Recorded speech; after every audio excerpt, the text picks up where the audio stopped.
So hello everyone और good afternoon सभी को।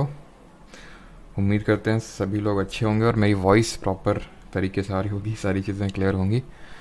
तो आज हम लोगों का 15 अगस्त नहीं है, लेकिन बस आपको ये याद दिलाने के लिए झंडा लगाया ताकि सिर्फ 15 अगस्त के दिन आपको झंडे की याद नहीं आनी चाहिए, इन जनरल भी याद आनी चाहिए। सो आपसे हर क्लास में आपको झंडा देखने को मिलेगा। राइट, तो झंडे को सलाम करते हुए आज के अगर हम बात करें तो आज हम लोग का लेक्चर नंबर 7 है और यानी टॉपिक नंबर 7। और इसमें आज हम लोग करने वाले हैं PM plus council of minister ही नहीं बल्कि गवर्नर भी। अब एक्चुअल में राइट, गुड मॉर्निंग सभी को, वैसे तो गुड आफ्टरनून ही ऑलमोस्ट हो गया है। चलो तो लेट ओपी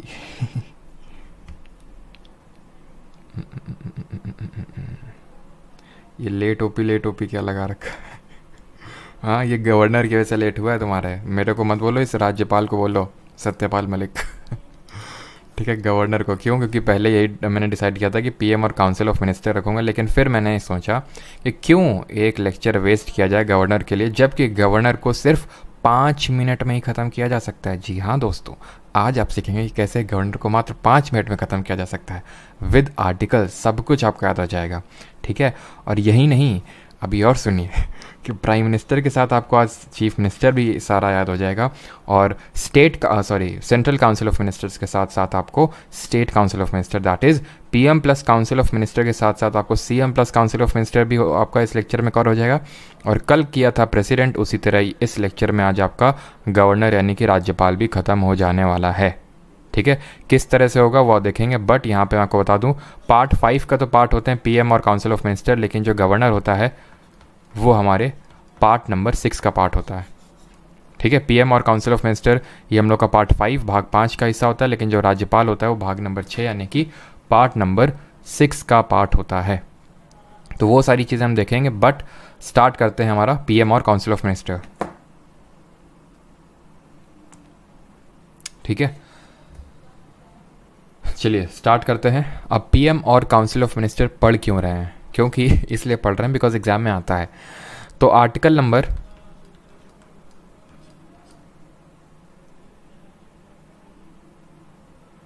एक सेकंड, थोड़ा सा रुकिएगा।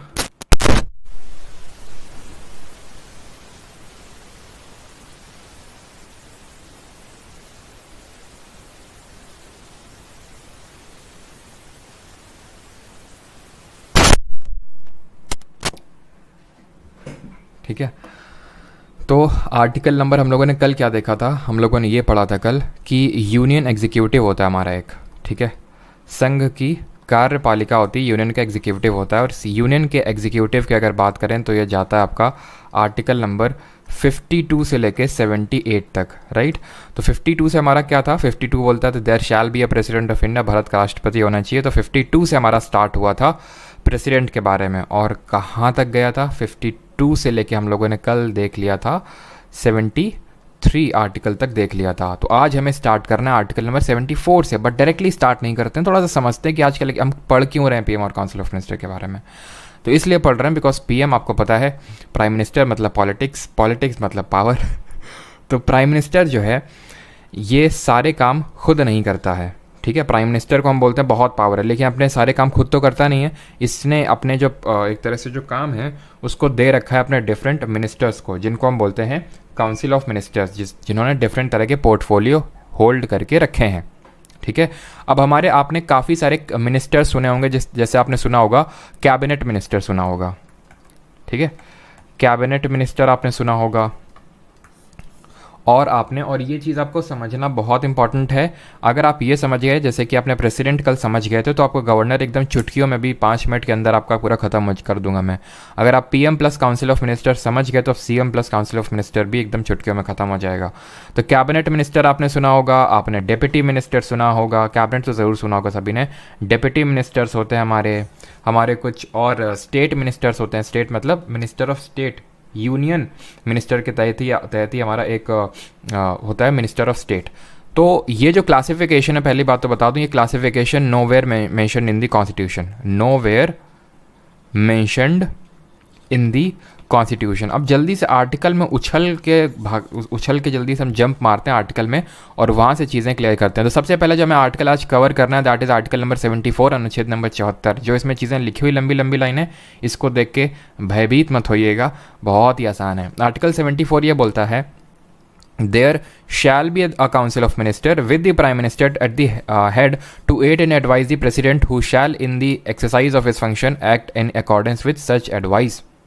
यानी कि राष्ट्रपति जो है, एक तरह से हमारा जो कॉन्स्टिट्यूशन बोल रहा है, राष्ट्रपति जी हमारे गए हैं बूढ़ा, अपने आप से वो कोई काम नहीं कर सकते हैं, यहाँ तक कि उनके सोचने समझने की भी शक्ति बिल्कुल नहीं रही है। ठीक है, तो अपने हिसाब से, अपने एक तरह से जुरिस्डिक्शन पे, फिर अपने डिस्क्रिशन पे, नॉट जुरिस्डिक्शन, अपने डिस्क्रिशन पे, अपने मन मर्जी से वो कोई काम कर ही नहीं सकते हैं। तो इनको एडवाइस करने के लिए इनको दिया जाएगा काउंसिल ऑफ मिनिस्टर्स, और इन काउंसिल ऑफ मिनिस्टर का हेड होगा हमारा प्राइम मिनिस्टर। तो इसीलिए प्राइम मिनिस्टर सबसे इम्पॉर्टेंट पॉलिटिकल पोजीशन होती है हमारी Indian parliamentary form of government में। जल्दी से बताइए, पार्लियामेंट्री फॉर्म ऑफ गवर्नमेंट हमने किस कंट्री के कॉन्स्टिट्यूशन से ली है? संसदीय प्रणाली।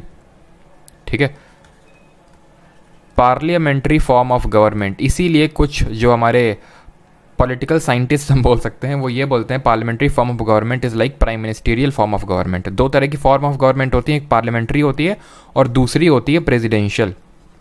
हमारे यहाँ किस तरह की है? पार्लियामेंट्री फॉर्म ऑफ गवर्नमेंट है, जो कि हमने यूके के कॉन्स्टिट्यूशन से ली है। पूरा सब कुछ सेम है, जैसे वहाँ पे एक तरह से पूरा काउंसिल, जैसे वहाँ पे प्राइम मिनिस्टर कौन है? ऋषि सुनक है, तो उनकी काउंसिल ऑफ मिनिस्टर है और सारी चीज़ें हैं। वो एक तरह से हेड नहीं है, कंट्री के हेड नहीं है। वैसे हमारे इंडिया में भी कंट्री के हेड हमारे प्राइम मिनिस्टर नहीं होते हैं, प्रेसिडेंट होते हैं। कल हम लोगों ने देखा था, ही is the head of country या फिर हेड ऑफ नेशन। उसी तरह हमारा ब्रिटेन में भी हेड ऑफ कंट्री वहाँ के राजा या रानी होते हैं। बस क्योंकि वहाँ पे राजा या रानी होते हैं, इसलिए वहाँ का जो पूरा एक तरह से पार्लियामेंट्री फॉर्म ऑफ गवर्नमेंट है, फिर उस देश को हम रिपब्लिक नहीं बोलते हैं, बट इंडिया को रिपब्लिक बोलते हैं। रिपब्लिक इसलिए बोलते हैं बिकॉज प्रेसिडेंट चुना जाता है, यानी प्रेसिडेंट हमारे यहाँ पे जो हेड ऑफ द कंट्री है वो इलेक्टेड है। नॉट दी प्रेसिडेंट बोलना तो सही नहीं रहेगा, ये बोलना सही रहेगा कि जिस भी कंट्री में हेड ऑफ द, उसका हेड जो है वो इलेक्टेड होता है, उसको हम रिपब्लिक बोलते हैं। जैसे हमारे इंडिया में अगर हम बात करें तो जो हमारा प्रेसिडेंट है वो इलेक्टेड है। और किस तरह से उसका इलेक्शन हुआ था, कल हम लोगों ने देखा था, proportional representation plus single transferable vote, और इनडायरेक्टली यानी अप्रत्यक्ष रूप से चुना गया है, ये अंतर है। ठीक है, तो एक तरह से इसीलिए हम बोलते हैं पीएम, एक्चुअल में पीएम के पास पावर है। और इसीलिए हम ये बोलते हैं, यहाँ पे मैं काफ़ी इंपॉर्टेंट चीज़ लिखने जा रहा हूँ कि प्रेसिडेंट जो होता है हमारा, he is the de jure head या फिर he is the nominal head of the country. और इसको हम बोलते हैं डी ज्यूरे के पैरेलली हम बोल सकते हैं सिनोनिमसली डी फैक्टो हेड होता है ये हमारे कंट्री का, और या फिर हम बोल सकते हैं ही इज़ दी रियल हेड, या फिर जो रियल पावर्स होती हैं हमारी, या फिर जो बोल सकते हैं असली की जो बंदूक है वो प्राइम मिनिस्टर के पास है। जो नकली वाली बंदूक है जिसमें सिर्फ प्लास्टिक के छर्रे भरे हुए हैं, वो है प्रेसिडेंट के पास। आई होप इतनी चीज़ क्लियर होगी। तो ये आर्टिकल किस मतलब है, सिंपल सी लाइन लिखी हुई कि देयर शैल बी, यानी कि एक मंत्री परिषद होना चाहिए राष्ट्रपति को सहायता और सलाह देने के लिए। ये है, इसका प्रावधान है अनुच्छेद नंबर 74 में। लेकिन कितना इंपॉर्टेंट है ये आप समझ पा रहे होंगे, इसके क्या क्या इम्प्लीकेशंस हैं वो मैंने आपको समझा दिया। कि यानी कि राष्ट्रपति कभी भी अपने डिस्क्रिशन पे, अपने मनमर्जी मुताबिक काम नहीं कर सकता है, हमेशा कुछ भी करेगा। यहाँ तक कि एक अध्यादेश लाएगा, किसी को पार्डन भी करेगा ना, किसी की मृत्यु क्षमा को, तो उसके लिए भी काउंसिल ऑफ मिनिस्टर्स की ही एडवाइस लगेगी। और काउंसिल ऑफ मिनिस्टर का हेड कौन होता है? Prime minister. इसीलिए बोलते हैं प्रेसिडेंट हेड ऑफ कंट्री है, लेकिन जो प्राइम मिनिस्टर है वो हेड ऑफ गवर्नमेंट है, यानी सरकार का मुखिया है, सरकार का अध्यक्ष हम बोल सकते हैं, बिकॉज गवर्नमेंट। ठीक है, क्यों? क्योंकि गवर्नमेंट का मतलब क्या है? Council of minister. तो इसी काउंसिल ऑफ मिनिस्टर की अभी यहाँ पे मैं चर्चा कर रहा था कि काउंसिल ऑफ मिनिस्टर में कौन कौन आता है। तो काउंसिल ऑफ मिनिस्टर में प्राइम मिनिस्टर जी भी आते हैं। स्ट्रक्चर ऑफ एटम देखा है कभी? उसमें एक न्यूक्लियस होता है और बहुत सारी इस तरह से शेल्स होती हैं। ये फिर वेन डायग्राम से आप इसको रिलेट कर सकते हैं कि सबसे अंदर न्यूक्लियस है प्राइम मिनिस्टर, एकदम सेंटर ऑफ गवर्नमेंट बोल सकते हैं हम इसको। ठीक है, फिर यहाँ पे आते हैं हमारे कैबिनेट मिनिस्टर आ गए, फिर यहाँ पे हमारे अदर काउंसिल ऑफ मिनिस्टर आ गए, जैसे फॉर एग्जाम्पल बोल दिया मैंने, जिन्होंने मिनिस्टर ऑफ, एक सेकेंड, जिन्होंने हम बोल सकते हैं या तो जिनको मिनिस्टर ऑफ स्टेट का दर्जा मिल रखा है। ठीक है, और फिर मान लेते हैं तीसरे वाले गोले में आ गए हमारे डेप्यूटी मिनिस्टर्स। ठीक है, तो इस तरह से है। लेकिन ये क्लासिफिकेशन कॉन्स्टिट्यूशन में मेंशन नहीं है, बस हमारे कॉन्स्टिट्यूशन में कैबिनेट वर्ड मेंशन है। आर्टिकल 352 सब क्लॉज 3 मेंशन करता है कैबिनेट वर्ड को, कैबिनेट मिनिस्टर नहीं, सिर्फ उसने कैबिनेट वर्ड को मेंशन कर रखा है, और वो भी ओरिजिनली मेंशन नहीं था। ये 44th अमेंडमेंट से 1978 से इसको जोड़ा गया था कैबिनेट वर्ड को, और कहीं पे भी minister of state, deputy minister इस तरह का क्लासिफिकेशन नहीं है। 74 का सब क्लॉज 2 है, the question whether any and if so what advice was tendered by the ministers to the president shall not be inquired into any court. यानी कि आप कोर्ट में ये नहीं जा सकते हैं कि इस प्रेसिडेंट को इन काउंसिल ऑफ मिनिस्टर लोगों ने क्या एडवाइस दी, हमको भी जानना है ना। It can never be inquired into any court. बहुत ज़्यादा लोड नहीं लेना, सिंपल सा है, ठीक है। 74 का ये सब क्लॉज 1 क्या बोलता है कि काउंसिल ऑफ मिनिस्टर होना चाहिए एड एंड एडवाइस करने को प्रेसिडेंट के लिए। 74 सब क्लॉज 2 बोलता है कि ये बोलता है कि इसको कहीं पे भी किसी कोर्ट में इंक्वायर नहीं किया जा सकता है। यहाँ पे मैं एक चीज़ यहाँ पे आप देख पा रहे होंगे, एक चीज़ लिखी हुई है, एंड दैट इज़ ये provided that the president may require the council of minister to reconsider such advice either generally or otherwise and the president shall act in accordance with the advice tendered after such reconsideration। जो लोग PYQ series में regular होंगे वो शायद समझ गए इस line के बारे में, लेकिन PYQ सीरीज़ से हमारा यहाँ कोई लेना देना नहीं है। यहाँ पे पूरा कायदे से समझेंगे इसका मतलब क्या है। इसका मतलब ये है, पहले होता क्या था कि अगर काउंसिल ऑफ मिनिस्टर ने, मान लो ये बात उठी कि काउंसिल ऑफ मिनिस्टर ने कोई एडवाइस दी मान लो प्रेसिडेंट को, तो प्रेसिडेंट क्या मना कर सकता है, हमें एडवाइस पसंद नहीं है, इसको रिकन्सिडर करो, फिर से देखो ये हमें अच्छा नहीं लगा, मेरा मूड नहीं है अभी हमारा। तो इंदिरा गांधी के टाइम पे तो यही एकदम साबित हो चुका था कि ये एडवाइस बाइंडिंग है प्रेसिडेंट पे, उसको मानना ही पड़ेगा। कभी भी वो ये नहीं बोल सकता कि हम नहीं मानेंगे ना, मानना ही पड़ेगा, बाइंडिंग है। लेकिन इस चीज़ को 44th अमेंडमेंट ने करके दिया, जो आप ये लाइन देख रहे हैं ना, 44th अमेंडमेंट ने बोला कि काउंसिल ऑफ मिनिस्टर ने जो एडवाइस दी है प्रेसिडेंट को, उसको एक बार लौटा सकता है प्रेसिडेंट, लेकिन अगर दोबारा भेजी उसको मानना पड़ेगा, अब वो बाइंडिंग हो जाएगी। वही लिखा है, president may require the council of minister to reconsider such advice, कि भाई प्लीज देख लो यार, ठीक है। And the president shall act in accordance, अब उसको इन अकॉर्डेंस एक्ट करना पड़ेगा जब आफ्टर सच रिकंसिडरेशन के बाद जो एडवाइस मिल रही। आई होप इतनी चीज़ क्लियर होगी। इस प्रोविजन को 44th अमेंडमेंट से ऐड किया गया था, ठीक है। 42nd से आप बोल सकते हो एक तरह से बाइंडिंग किया गया था 42nd अमेंडमेंट से, और 44th ने थोड़ा सा इसको रिलीव कर दिया था। अब आते हैं 75 आर्टिकल पे, 74 हो गया, 75 पे आते हैं। 4 ही हैं, थोड़ा सा कायदे से पढ़ लेते हैं बिकॉज हैं 4 लेकिन हैं बहुत important. Other provisions as to minister, अब क्या क्या प्रोविजंस दिए हैं, बहुत सारे प्रोविजंस दिए हैं। 75 थोड़ा बड़ा आर्टिकल है। इसका पहला वाला जो क्लॉज है आर्टिकल 75 सब क्लॉज 1। पहले ये बताओ 74 सबको समझ आया कि नहीं? 74 समझ आया सभी को? समझ आना चाहिए, बस समझ में आना चाहिए, वो इंपॉर्टेंट है। बाकी नोट्स तो आपको मिल ही जाते हैं।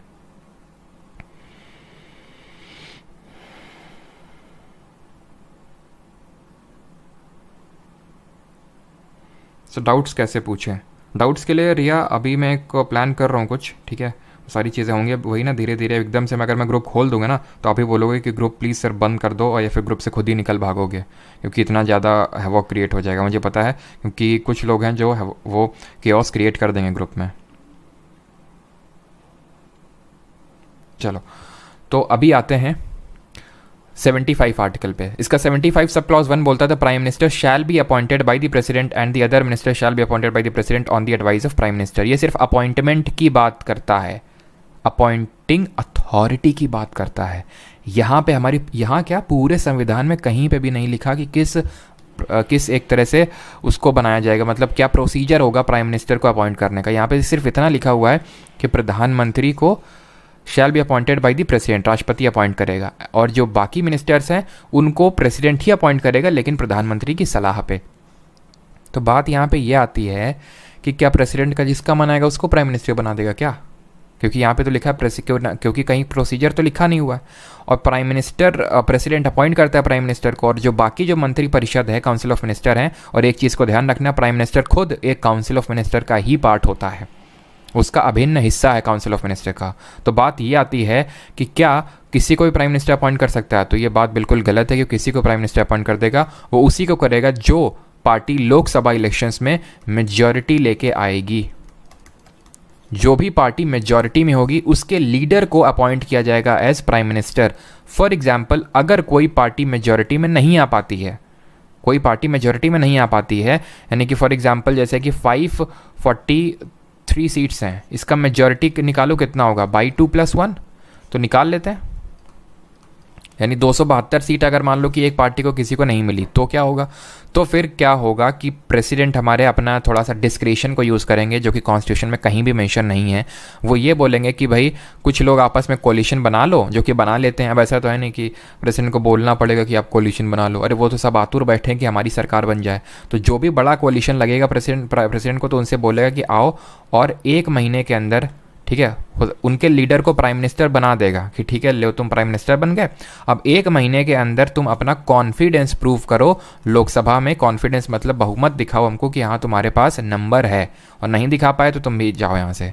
ये होता है अगर किसी को एक तरह से मेजॉरिटी नहीं मिलती है। अभी हम देखें जैसे एनडीए गवर्नमेंट है, बीजेपी रूल्ड गवर्नमेंट है, उसके पास मेजॉरिटी है, ठीक है, इसी वजह से धड़ धड़ाधड़ वो डिसीजन ले पाता है। अब जैसे हमारे कोई प्राइम मिनिस्टर बन गए, जैसे कि अभी फॉर एग्जांपल मान लेते हैं इस बार बीजेपी हार गई है लोकसभा इलेक्शन में। अब जो कौन बनेगा आपको लगता है? इंडिया करके इन्होंने बनाया ना, सभी विपक्षी दलों ने, कांग्रेस हो गए, नीतीश कुमार हो गए, सब ने क्या इंडिया करके एक विपक्षी दल बनाया है। अब ये जीत गए, आपको नहीं लगता है कि इनके बीच में ही कभी ना कभी फूट जरूर पड़ जाएगी कि हमें होम मिनिस्ट्री दो, हमें ये मिनिस्ट्री दो, हमें वो मिनिस्ट्री दो? तो इस तरह की फूट रहती है, ठीक है। बाकी मैं ये नहीं बोल रहा हूँ कि किसको देना किसको नहीं, मैं आपको बस एग्जांपल बता रहा हूँ, ठीक है। 75 का जो 1 है, अब उसमें 1A है, the total number of ministers including the prime minister in the council of ministers shall not exceed 15% of the total number of members of the house of people. Very important. अब अभी जो मैंने बोला था ना कि हमको होम मिनिस्ट्री दो, हमको ये दो, और कोलिशन के केस में, ठीक है, कोलिशन के केस में फॉर एग्जाम्पल मान लेते हैं ये एक पार्टी है जिसके पास 200 सीट हैं, ठीक है, 73 और करनी है, तो उसके लिए कुछ लोगों से ऐसे बोलेगी कि चलो ठीक है, कुछ लालच देना पड़ेगा ना कि हमसे मिल जाओ, हम हमारे साथ कोलिशन बना लो, हमारे साथ कोलिशन गठबंधन बना लो, और हम क्या करेंगे, तुमको एक मिनिस्ट्री दे देंगे। तो बोलेगा तुम होम मिनिस्ट्री और ये सब तो मिनिस्ट्री खत्म ही हो जाएंगी, तुम अपने वालों को दे दो। बोलेगा कि चलो ठीक है, हम एक मिनिस्ट्री अपने आप से क्रिएट कर देंगे, ministry of wild life, ministry of wild life create कर देंगे। उसमें तुम जो आवारा जानवर है या फिर जो भी वाइल्ड लाइफ है उसका तुम कंजर्वेशन करना, वो वाली मिनिस्ट्री हम तुमको दे देंगे, या फिर जो तुमको मन हो तो हम एक मिनिस्ट्री खुद क्रिएट कर देंगे और तुमको मिनिस्टर बना देंगे। तो इसीलिए फिर एक अमेंडमेंट हुआ, 91st अमेंडमेंट, 91 नंबर संविधान का संशोधन किया गया, कॉन्स्टिट्यूशन अमेंडमेंट करके ये चीज़ को ऐड किया गया कि जो काउंसिल ऑफ मिनिस्टर की स्ट्रेंथ है इंक्लूडिंग प्राइम मिनिस्टर, क्यों? क्योंकि प्राइम मिनिस्टर खुद अभी बताया काउंसिल ऑफ मिनिस्टर का ही पार्ट है, तो ये 15% एक्सीड नहीं कर सकता है। शैल नॉट, ध्यान से सुनते जाना बिकॉज जब भी मैं आपको स्टेट पढ़ाऊंगा ना सारी चीज़ें पैरेलल हैं उसी से, ठीक है। तो शैल नॉट एक्सीड 15%, 15% से ज़्यादा नहीं होनी चाहिए। किसका 15%? 15% of total number of members of house of people, जो टोटल नंबर ऑफ मेंबर्स हैं हाउस ऑफ पीपल यानी लोकसभा में, उसका 15%। आई थिंक ये कुछ 81-82 निकलेगा, हाँ कुछ ऐसा 81-82 टाइप निकलेगा, देख लेना, वो इंपॉर्टेंट नहीं है। लेकिन 15% से ज़्यादा काउंसिल ऑफ मिनिस्टर नहीं हो सकती। ये चीज़ इसीलिए ऐड की गई ताकि किसी को फेवर करने के लिए, कोलिशन बनाने के लिए, ऐसा नहीं कि मिनिस्ट्री पे मिनिस्ट्री क्रिएट कर दी। और इसी में एक पार्ट देखो 1A अमेंडमेंट से ऐड किया गया 91st, और 1B को भी। 1 में क्या था, अपॉइंट कौन किसको करेगा, तो प्रेसिडेंट पीएम को करेगा, और अदर काउंसिल ऑफ मिनिस्टर को भी प्रेसिडेंट ही करेगा, लेकिन प्रधानमंत्री की एडवाइस पे करेगा। प्रधानमंत्री बोलेगा इसको अपॉइंट कर दो, इसको कर दो, इसको कर दो, ठीक है। अब इसी 1 के अंदर ही 1A और 1B को ऐड किया गया 91st अमेंडमेंट से ही। 91st का जो 1A है वो बोलता है कि 15% से ज़्यादा नहीं हो सकते, और 1B ये बोलता है कि अगर कोई भी मेंबर डिसक्वालीफाई होता है on the ground of defection.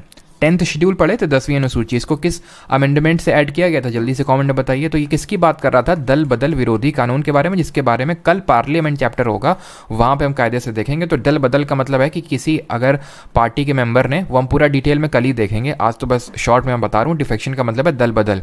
अगर किसी ने दल का बदल कर लिया, यानी कि फॉर एग्जाम्पल बीजेपी वाले ने कांग्रेस में चला गया, कांग्रेस वाला बीजेपी में चला गया, तो उसको डिस्क्वालीफाई कर दिया जाता है on the ground of defection. अब आप बोलेंगे सर ऐसा होता तो है, अभी शिवसेना छोड़ के गए देखिए, ठीक है, कुछ जैसे एकनाथ शिंदे वगैरह ये सब होता तो रहता है, हम सुनते तो रहते हैं, वो क्यों होता है वो कल हम समझेंगे। लेकिन इन जनरल आपको यही मानना है कि डिफेक्शन ये होता है, जो कि 10th शेड्यूल में लिखा हुआ, 10th शेड्यूल को 52nd अमेंडमेंट से ऐड किया गया था। तो अगर कोई डिसक्वालीफाई हो जाता है on the ground of defection, तो मिनिस्टर भी नहीं बन सकता है। वो इतना लिखा हुआ लंबे चौड़े में, जो कि आपको बस समझना है, इतना पूरा पढ़ने की ज़रूरत नहीं। पढ़ना चाहते हैं पढ़ सकते हैं, लेकिन रटने की ज़रूरत नहीं है।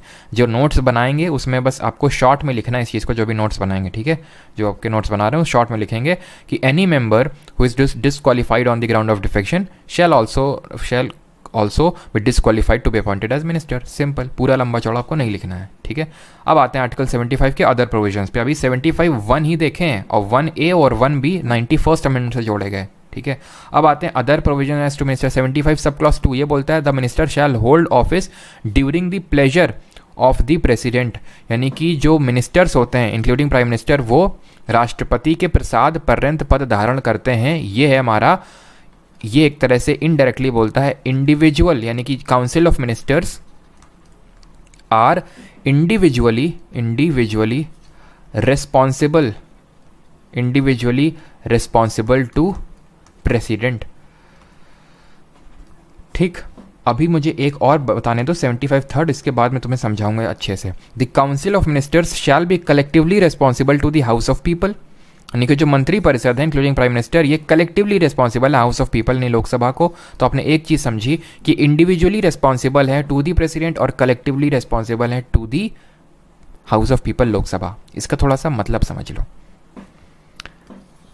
ये है प्राइम मिनिस्टर, ठीक है। ये मान लो कि ये प्राइम मिनिस्टर है, इससे एक ये डोर कनेक्टेड है, ठीक है। इस डोर से बंधे हुए हैं मिनिस्टर्स।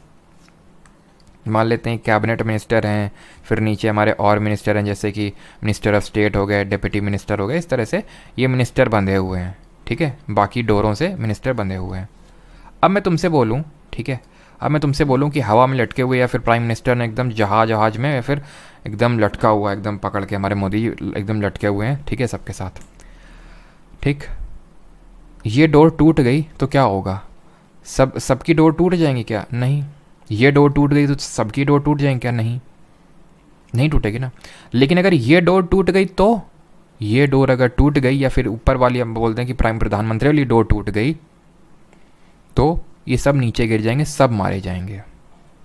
सिंपल, यही है इंडिविजुअल और कलेक्टिव रिस्पॉन्सिबिलिटी। मान लेते हैं भाई साहब काम नहीं कर रहे हैं ये नितिन गडकरी, मोदी जी को लगा कि ये कांग्रेस की तरफ ज़्यादा मान अट्रैक्ट हो रहे हैं। अब कोई दिल पे नहीं लेगा, बस एग्जांपल दे रहे हैं, ठीक है।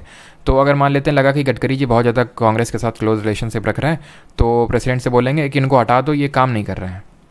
प्रेसिडेंट से बोलेंगे हटा दो, काम नहीं कर रहे हैं। अब क्योंकि इंडिविजुअली रिस्पॉन्सिबल है प्रेसिडेंट को, तो प्रेसिडेंट इनको हटा देगा on the advice of prime minister, क्योंकि on the advice of prime minister ही उसने इनको अपॉइंट किया था। आर्टिकल 74 को याद करिए। क्लियर? ऐसे ही यानी इंडिविजुअल डोर टूट सकती है और ये जो वैकेंसी क्रिएट होगी ये फिल कर देंगे। गडकरी जो भी मिनिस्ट्री ऑफ मान लेते हैं रोड एंड ट्रांसपोर्ट है तो इनकी जगह कोई और बना देंगे हमारे प्राइम मिनिस्टर जी। अब बोलेंगे प्रेसिडेंट के इनको ओथ दिला दो मिनिस्टर की और इनको अपॉइंट कर दो, ठीक है। मान ले अब ये डोर कैसे टूट सकती है? प्रधानमंत्री वाली डोर कैसे टूट सकती है?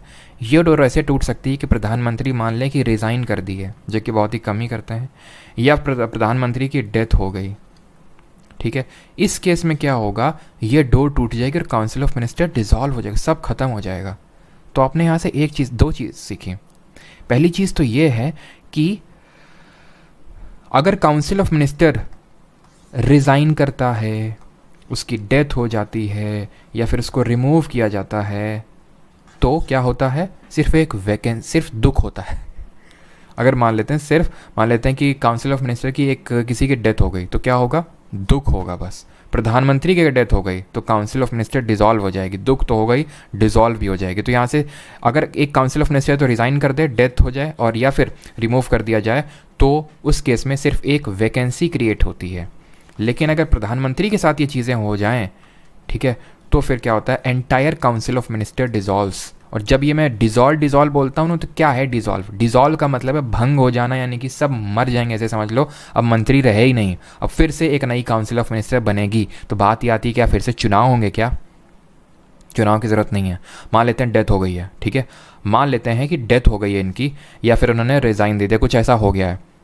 तो इस केस में प्रेसिडेंट, ये जो रूलिंग पार्टी उससे बोलेगा कि हमें मेजॉरिटी प्रूव करके दो, या फिर जो तुम्हारा लीडर है, ठीक है, सीनियर मोस्ट लीडर, फिर किसी को मैं बोलो तो उसको हम प्रधानमंत्री बना दें। जैसे फॉर एग्जांपल ये हुआ था, नेहरू जी की डेथ हो गई थी, जो हमारे नेहरू जी पहले प्राइम मिनिस्टर थे, तो इनकी डेथ हो गई थी 1964 में।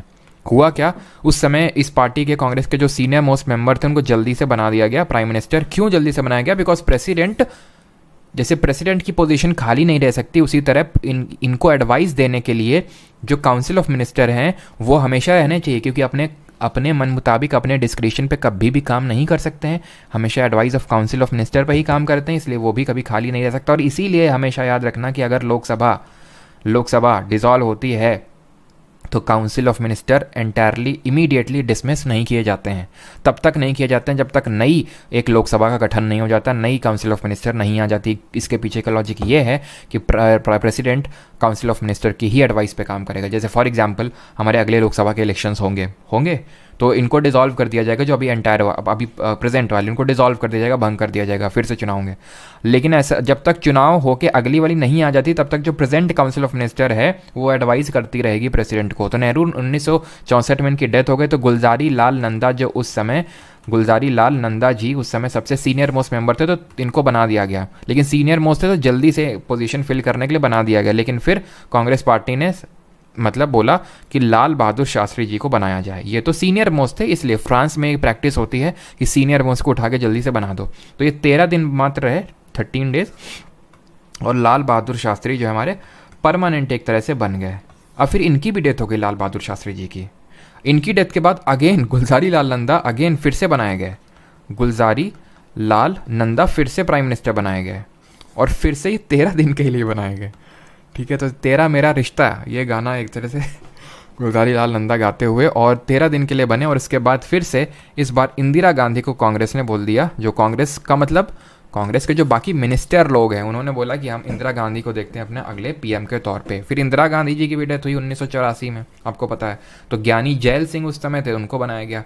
तो ये प्रेसिडेंट के पास डिस्क्रिप्शन होता है, क्लियर है। तो ये जो मैंने बताया ना इंडिविजुअल रिस्पॉन्सिबिलिटी के बारे में बताया कि सारे इंडिविजुअली रिस्पॉन्सिबल हैं, किसको, प्रेसिडेंट को, उसको उत्तरदायी हैं और उसको खुश नहीं रखा। आपको ही पता है एक्चुअल में पॉलिटिक्स काम किस तरह से करती है। अगर प्राइम मिनिस्टर को अच्छा नहीं लगा तो प्रेसिडेंट से बोल के इसको हटवा देगा, ऐसा होता है। और प्रेसिडेंट की एडवाइस पे ही वो सारा कुछ काम होता है आपका, क्लियर है।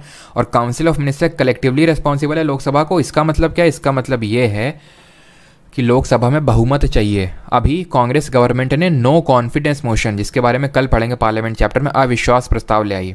ठीक है, पता था कांग्रेस को कि भाई इनके पास है बहुमत है, लेकिन फिर भी एक तरह से बेइज्जती करने के लिए ले आते हैं वो। ठीक है, वो हम देखेंगे किस किस तरह से लाया जाता है। तो काउंसिल ऑफ मिनिस्टर के अगेंस्ट अगर नो कॉन्फिडेंस मोशन पास हो गया, अविश्वास प्रस्ताव, इसका मतलब है कि उस सरकार के पास नंबर नहीं है, तो इनको रिज़ाइन करना पड़ेगा। तो फिर से फ्रेश चुनाव होंगे। ठीक है, अब आते हैं fourth provision 75 sub clause 4, before a minister enters upon his office president shall administer to him the oath of office and secrecy according to the form set out by the. खत्म, सीधे 4 का मतलब याद करो, ओथ, खत्म। Oath कौन दिलाता है? प्रेसिडेंट। ठीक है, प्रेसिडेंट इनको ओथ दिलाएगा। प्रेसिडेंट को कौन दिलाता है जरा बताइए, कल हम लोगों ने देखा था। तो 2 क्या बोलता है? Individual responsibility of ministers toward president. Third बोलता है 75 sub clause 3 collective responsibility of council of minister toward Lok Sabha. Fourth क्या बोलता है? शपथ कौन दिलाता है? प्रेसिडेंट। क्लियर है यहाँ तक सभी को? 75 सब क्लॉज 5 ये मैं खत्म कर लेता हूँ, तब तक किसी को डाउट होगा तो कमेंट में लिख देगा। अ minister who for any period of 6 consecutive months. अच्छा एक चीज़ चलो अभी बताऊँगा मैं आपको, ठीक है, यहाँ पे मैं लिख देता हूँ ताकि भूल ना जाऊँ। या फिर मैं क्वेश्चन ही पूछ लेता हूँ तुमसे, कैन एनी आउटसाइड मेंबर, जब मैं बोलता हूँ आउटसाइड मेंबर का मतलब कि कोई भी मेंबर कोई भी पर्सन जो लोकसभा का भी मेंबर नहीं, राज्यसभा का मेंबर नहीं, यानी कि आउटसाइड मेंबर है। Can any outside member be appointed as prime minister और any other council of minister, क्या बनाया जा सकता है बताइए। फिफ्थ बोलता है, a minister who for any period of 6 consecutive months is not a member of either house of parliament shall at the expiration of that period cease to be a minister.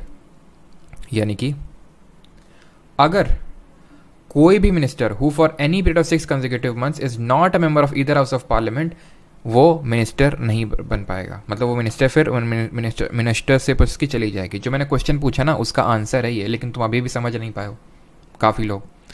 Actual में होता क्या है, जैसे for example S Jaishankar जी की अगर हम बात करें, क्या हैं अभी? एक्सटर्नल अफेयर्स मिनिस्टर हैं, विदेश मंत्री हैं। किस कॉन्स्टिट्यूएंसी से इन्होंने चुनाव जीता था? किसी को पता है? नहीं पता, क्योंकि जीता ही नहीं था, कोई चुनाव नहीं जीता इन्होंने। तो फिर सर ये कैसे एक्सटर्नल अफेयर्स मिनिस्टर बन गया? तो इसका मतलब अगर मोदी जी चाहें तो हमको भी उठा के बना सकते हैं क्या मिनिस्टर? बिल्कुल। कैसे? देखो, ये IFS officer, Indian foreign service, इन्होंने यूपीएससी का एग्ज़ाम क्लियर किया, ठीक है। अब जनता के बीच में तो है नहीं जो जनता के इतना वोट इनको मिल जाए। हाँ, अभी अगर मान लो चुनाव लड़ें तो वो बात अलग है, जीत जाएं, लेकिन तब तो एकदम नए थे। और इनको मोदी गवर्नमेंट ने सोचा कि इन्होंने काफ़ी चाइना वाइना के एम्बेसडर के रूप में चाइना में रहे काफ़ी टाइम तक, तो ये काफ़ी अच्छे फॉरेन मिनिस्टर बनेंगे। तो इनको क्या किया, क्योंकि ये प्रोविजन है कॉन्स्टिट्यूशन में, फिफ्थ इनडायरेक्ट तरह से ये बोलता है कि किसी आउटसाइड मेंबर को भी जो ना तो लोकसभा का मेंबर है ना तो राज्यसभा का मेंबर है, उसको भी आप मिनिस्टर बना सकते हो, जहाँ तक कि वो प्राइम मिनिस्टर भी बन सकता है। लेकिन 6 महीने के अंदर, 6 महीने के भीतर भीतर आपको किसी हाउस की मेंबरशिप लेनी होगी। ये बोलता है आर्टिकल नंबर 75 सब क्लॉज 5 कि अगर कोई 6 महीने तक अगर हाउस का मेंबर नहीं तो मिनिस्टरशिप चली जाएगी। इसका मतलब है कि 6 महीने तक रहा जा सकता है as a minister without being a member of either house of the parliament. Clear. अब ये एस जयशंकर क्या किया गया कि आई थिंक ऐसा ही कुछ हुआ था कि गुजरात की एक कॉन्स्टिट्यूएंसी से राज्यसभा की एक सीट खाली थी, तो राज्यसभा में इनको इनडायरेक्ट एंट्री दे दी, बन गए, राज्यसभा की मेंबरशिप आ गई इनके पास।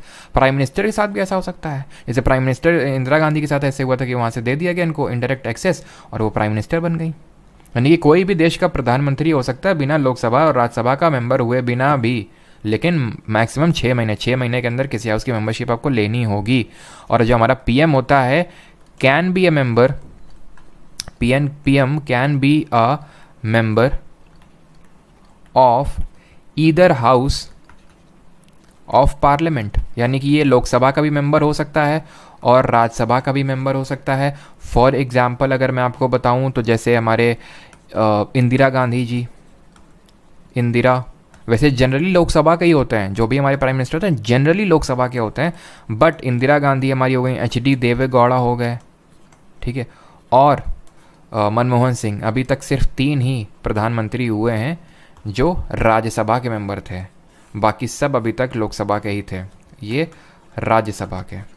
और जिस भी सभा के, यानी लोकसभा या राज्यसभा, जिस भी हाउस के मेंबर हैं उसके हाउस के अपने आप लीडर भी बन जाते हैं। एक लीडर ऑफ हाउस करके एक पोजीशन होती है जो कि कॉन्स्टिट्यूशनल पोजीशन नहीं होती। कल देखेंगे संविधान में कहीं लीडर ऑफ हाउस करके नहीं लिखा हुआ है, लेकिन लीडर ऑफ हाउस ऐसे कन्वेंशन में चलता है। तो लीडर ऑफ हाउस जो होता है वो प्रधानमंत्री ही होता है, मतलब प्रधानमंत्री होता है अगर वो जिस भी सदन का सदस्य है। मान लेते हैं लोकसभा का है तो वहाँ का लीडर बन जाएगा, राज्यसभा का है तो वहाँ का लीडर बन जाएगा।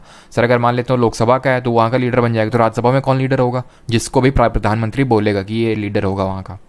अगर राज्यसभा का है तो लोकसभा में जिसको बोलेगा वो बन जाएगा लीडर। लीडर को प्रिसाइडिंग ऑफिसर से कंफ्यूज मत करिएगा, पीठासीन अधिकारी से कंफ्यूज मत करिएगा। इसको ऐसे याद रख सकते हो, लीडर मतलब मॉनिटर, प्रिसाइडिंग ऑफिसर मतलब क्लास टीचर, ठीक है। तो प्रिसाइडिंग ऑफिसर मतलब पीठासीन अधिकारी, जैसे जो लोकसभा का अध्यक्ष जैसे हमारे ओम बिरला। और राज्यसभा में कौन होता है जरा बताइए? राज्यसभा में who is the ex officio chairperson of Rajya Sabha. 6th और आखिरी क्लॉज है 75 में, the salaries and allowances of ministers shall be such as parliament may from time to time by law determine and until parliament so determines shall be specified in the second schedule. यानी कि salary और allowances जो इनकी हैं वो आपकी parliament decide करता है, बस ख़त्म। ज़्यादा इतना इंपॉर्टेंट नहीं है, बस सैलरी अलाउंसेज के बारे में दिया हुआ है। अब मैं चेक कर लेता हूँ कोई डाउट तो नहीं है।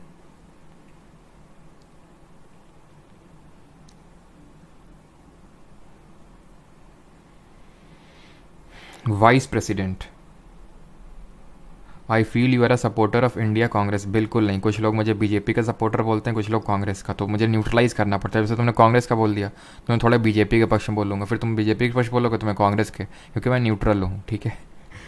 तो इसलिए थोड़ा सा आप लोगों को वो हो जाता है कि भाई सर ये पार्टी की तरफ इंक्लाइंड है। आई एम कम्प्लीटली न्यूट्रल, ठीक है। मैं भारत के झंडे के साथ हूँ, इंडिया के साथ, मतलब इंडिया वो वाला इंडिया नहीं। अब उन्होंने बहुत ही स्ट्रैटेजिकली नाम रखा अपोजिशन वालों ने इंडिया, है ना, कि ये इंडिया वाले बीजेपी वाले कुछ भी हमारे विरुद्ध बोलेंगे तो इंडिया वर्ड इनको यूज़ करना पड़ेगा, वो अपने आप इंडिया के वैसे हो जाएगा। क्या मैं पीएम बन सकता हूँ अर्जुन तिवारी? बिल्कुल, मिलना तुम अभी, ठीक है, क्लास के बाद तुमको हम पीएम बनाने की सिफारिश करवाते हैं। न्यूट्रलिटी इज़ गुड, बिल्कुल।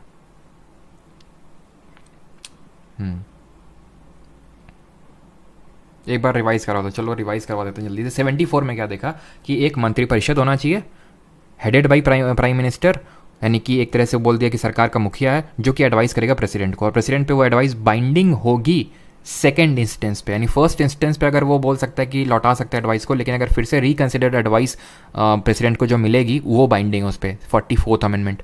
फिर हमने क्या देखा, फिर हमने 75 आर्टिकल देखा, उसमें बहुत सारे प्रोविजन देखे। पहले तो बोला अपॉइंटिंग अथॉरिटी कौन है, अपॉइंटमेंट किस तरह से होगा ना, वो नहीं दिया। अपॉइंटिंग अथॉरिटी दी है प्रेसिडेंट, और अदर काउंसिल ऑफ मिनिस्टर को भी अपॉइंट करेगा president on the advice of prime minister. फिर 91st अमेंडमेंट ने एक के अंदर दो घुसेड़ दिए, 1A और 1B।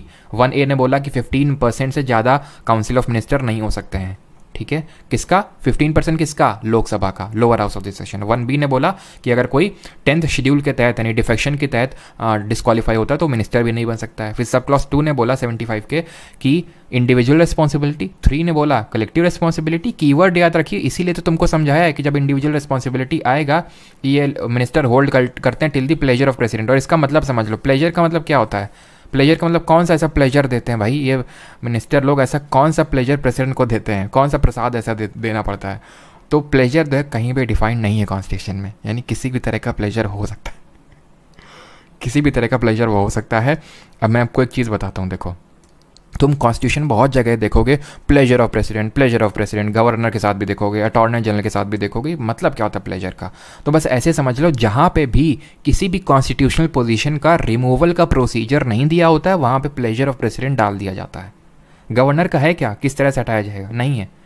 प्रेसिडेंट का है ना, जो हमारे सुप्रीम कोर्ट के, हाई कोर्ट के जजेस हैं उनका रिमूवल का पूरा प्रोसीजर है ना, कि इस तरह से, वो अभी हमने पढ़ा नहीं है, लेकिन उनका पूरा प्रोसीजर है कि पार्लियामेंट से एक रेजोल्यूशन पास होगा और इस तरह से चीज़ें होंगी।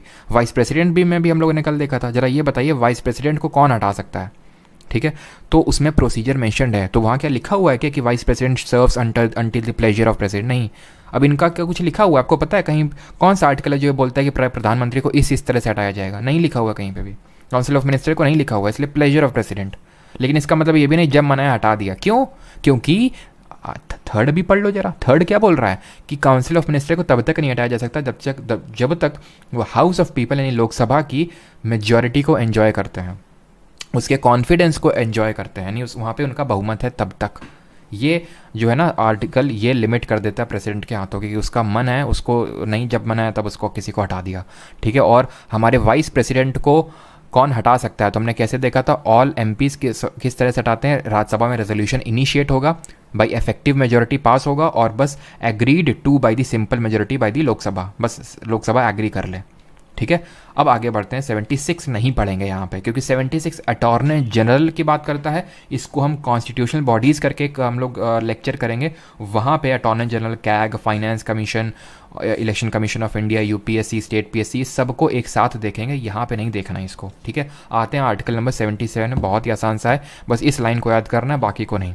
क्या है? कंडक्ट ऑफ बिजनेस ऑफ, बस इस लाइन को याद करना आपको, इसको। ठीक है, conduct of business of government of India, यानी कि जो भी बिजनेस होगा गवर्नमेंट ऑफ इंडिया का, यानी जो भी काम होगा भारत सरकार का, वो राष्ट्रपति के नाम पे किया जाएगा।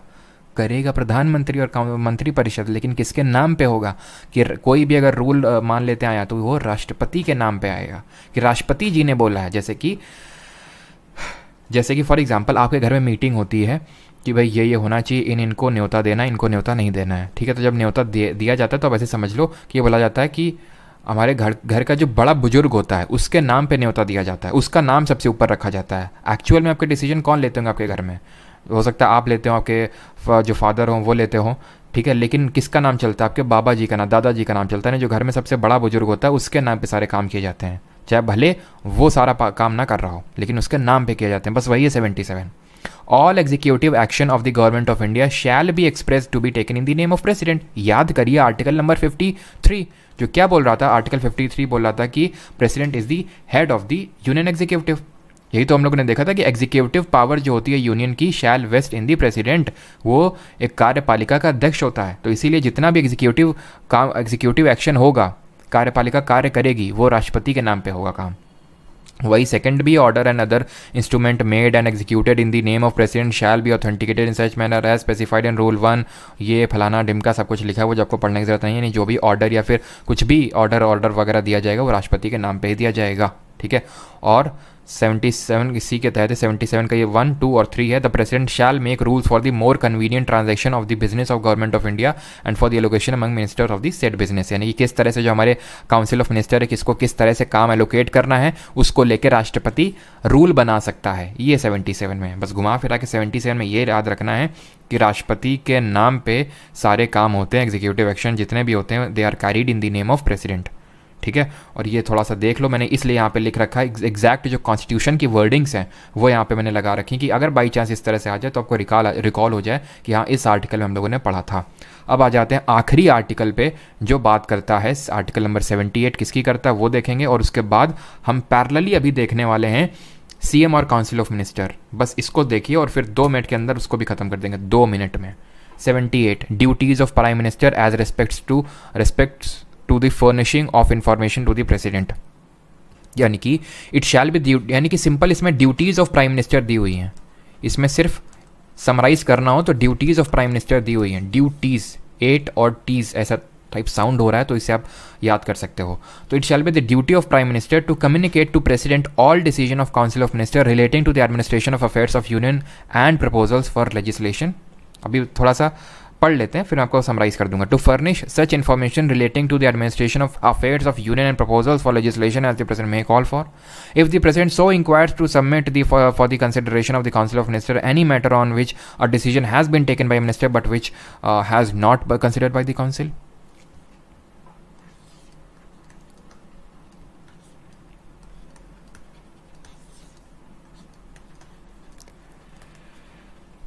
खत्म।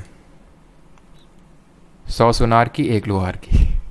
इस डायग्राम से आप आर्टिकल 78 को समराइज कर सकते हैं कि प्राइम मिनिस्टर क्या कर रहा है, it is acting as a linkage between the council of minister and president. यानी कि प्राइम मिनिस्टर की ये ड्यूटी बनती है कि प्रेसिडेंट के साथ कम्युनिकेट करे सारे डिसीजंस जो काउंसिल ऑफ मिनिस्टर ले रहे हैं। ठीक है, प्रेसिडेंट ये ड्यूटी बनती है प्राइम मिनिस्टर की कि राष्ट्रपति को ये बताए या फिर उसके पास सबमिट करे कोई एक ऐसा डिसीजन जो किसी एक काउंसिल ऑफ मिनिस्टर ने ले लिया लेकिन उस डिसीजन के बारे में बाकियों को नहीं पता है। क्यों? क्योंकि याद करो आर्टिकल 75 सब क्लॉज 3 जो कलेक्टिव रिस्पॉन्सिबिलिटी की बात करता है, यानी कि सब मिलजुल के एक चीज़ को सपोर्ट करेंगे सारे काउंसिल ऑफ मिनिस्टर। ऐसा नहीं एक इधर बग रहा है एक उधर बग रहा है। याद करिए जब फार्म लॉज आए थे, हमारे फार्म लॉज आए थे, उसका क्या हुआ था, विरोध हुआ था। लेकिन विरोध किसने किया था? विपक्षी दलों ने किया था। बीजेपी वाले ने सपोर्ट कर रहे थे, लेकिन एक थी आई थिंक पंजाब से बीजेपी में थे, वो उसका विरोध कर रही थी, तो उन्होंने अपने आप रिज़ाइन दे दिया था लिख के। क्यों? क्योंकि या तो एक साथ कलेक्टिवली साथ रहो या तो निकल लो, ये है, या तो हम तुमको निकाल देंगे। कलेक्टिवली रिस्पॉन्सिबिलिटी आपको दिखानी होती है। तो प्रेसिडेंट को प्राइम मिनिस्टर बताएगा अगर किसी काउंसिल ऑफ मिनिस्टर ने एक ऐसा डिसीजन ले लिया है जिसके बारे में अदर काउंसिल ऑफ मिनिस्टर को नहीं पता, और वो भी वही है to furnish such information relating to the administration of affairs of union and proposals for legislation as the president may call for. राष्ट्रपति प्रधानमंत्री से पूछ सकता है, कुछ इन्फॉर्मेशन ले सकता है जो यूनियन एग्जीक्यूटिव के संबंध में के हित में हो, अगर कोई ऐसी चीज़ तो उसको ले सकता है। यानी कि ये सिर्फ और सिर्फ ड्यूटी बात करता है, प्राइम प्रधानमंत्री को ड्यूटीज़ दे रहा है, और एक तरह से ये काउंसिल ऑफ मिनिस्टर और प्रेसिडेंट के लिंकेज के तौर पे एक्ट कर रहा है। अब अगर आप यहाँ तक आप समझ गए हैं तो अब देखिए कितनी आसानी से आप समझेंगे पूरा। इसके लिए लोग अलग से लेक्चर लेते हैं, सीएम और काउंसिल ऑफ मिनिस्टर, अलग से कुछ नहीं। अभी देखो तुम्हें दिखाते हैं मैजिक। क्या आर्टिकल 73, अरे हो जाएगा, ठीक है। सोनिया शर्मा भी रुक जाओ, जितना मैं करवा रहा हूँ पहले तुम लोग उसका डाउट नहीं पूछते हो, इधर उधर की बातें बस करते रहते हो।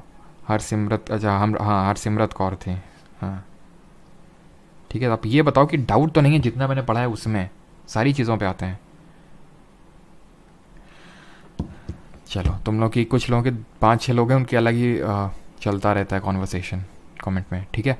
अब यहाँ पे आ जाते हैं कि किस तरह से आप याद करेंगे पूरा जो स्टेट का है, ठीक है। पैरेलली जो नोट्स बना रहे हैं प्लीज़ इस चीज़ को देखिएगा लेफ्ट साइड में, फिर पैरेलली आप इस चीज़ को अलग कलर से ऐड करिएगा उसमें, अलग कलर से, ठीक है। इसे मैं डिजिटल नोट्स बना रहा हूँ, अलग कलर से उसमें ऐड करिएगा आप स्टेट लेजिस्लेचर वाले जो आर्टिकल हैं। तो भैया जिस तरह हमारा आर्टिकल नंबर 74 बोलता है, there shall be a council of minister to aid and advise the president who shall enact in, ठीक, ये बोलता है। अब स्टेट के केस में आपको पता है, मैं आपको देखो एक चीज़ समझो यहाँ पे, पहले ये चीज़ तुम समझ लो, ये होता है हमारा, यहाँ पे लिख रहा हूँ यूनियन एग्जीक्यूटिव। कल भी इस चीज़ को मैंने समझाया था, फिर से समझ लो। यूनियन एग्जीक्यूटिव कौन होता है? यूनियन एग्जीक्यूटिव का हेड कौन होता है? प्रेसिडेंट, है ना, आर्टिकल 53 बोल रहा था। ठीक है, इसमें और कौन कौन आता है? प्रधानमंत्री आते हैं, अदर काउंसिल ऑफ मिनिस्टर आते हैं। अदर क्यों बोल रहा हूँ? बिकॉज प्रधानमंत्री खुद एक काउंसिल ऑफ मिनिस्टर है। अटॉर्नी जनरल आते हैं, यही आते हैं ना। ऐसे ही, और सॉरी, एक और आते हैं वाइस प्रेसिडेंट। ठीक है, वाइस प्रेसिडेंट आते हैं, उपराष्ट्रपति। उसी तरह हमारे स्टेट का जो एग्जीक्यूटिव होता है, स्टेट का एग्जीक्यूटिव, उसमें सबसे टॉप पे आते हैं गवर्नर, यानी कि गवर्नर हेड होंगे एग्जीक्यूटिव के। कोई आर्टिकल बोल रहा होगा, देखेंगे। यानी कि राष्ट्रपति के समानांतर होता है राज्यपाल, प्रधानमंत्री के समानांतर कौन होगा? सीएम, सबको पता है, चीफ मिनिस्टर होगा। काउंसिल ऑफ मिनिस्टर जैसे वहाँ, यहाँ भी मंत्री परिषद होगा। ठीक है, जो एड एंड एडवाइस किसको कर रहा होगा? गवर्नर को कर रहा होगा। जहाँ वहाँ एडवोकेट जनरल है, वैसे यहाँ, सॉरी, वहाँ अटॉर्नी जनरल है, यहाँ पे एडवोकेट जनरल होता है। ठीक है, ये हमने स्किप कर दिया ना, आर्टिकल नंबर 76 में था, ऐसे ही ये भी स्किप कर देंगे आर्टिकल नंबर 165 में। ठीक है, वो अभी देखेंगे। और जैसे यहाँ वाइस प्रेसिडेंट होता है, वैसे यहाँ कुछ नहीं होता, कुछ भी नहीं होता वाइस प्रेसिडेंट की तरह, यहाँ वाइस गवर्नर नहीं होता है। अब आप बहुत ही आसानी से बोल सकता हूँ मैं कि जहाँ पे पीएम होगा वहाँ सीएम कर दो, जहाँ प्रेसिडेंट होगा वहाँ गवर्नर कर दो, पूरा का पूरा आर्टिकल सेम होगा। किसके संबंध में? पीएम और काउंसिल ऑफ मिनिस्टर के संबंध में। कौन सा आर्टिकल होगा ये होगा 163।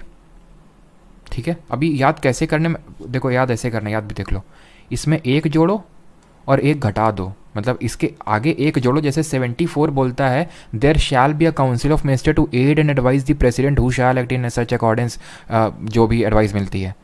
एक जोड़ो और एक घटा दो, यानी कि 170, सॉरी यहाँ पे 174 था ना, एक सेकेंड।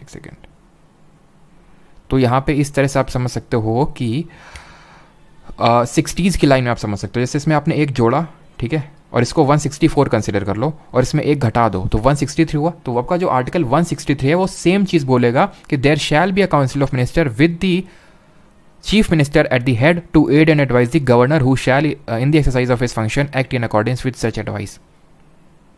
बस अंतर इसमें यह है कि 44वें संविधान संशोधन ने इसको बाइंडिंग एक तरह से कर रखा है कि प्रेसिडेंट पे एडवाइस बाइंडिंग है अगर दोबारा लौट के आती है, लेकिन गवर्नर के केस में ऐसा कुछ भी बाइंडिंग नहीं है, कितनी बार भी लौटा सकता है वो। ठीक है, सेकंड, ये हमारा वो सारे क्लॉजेज वही हैं।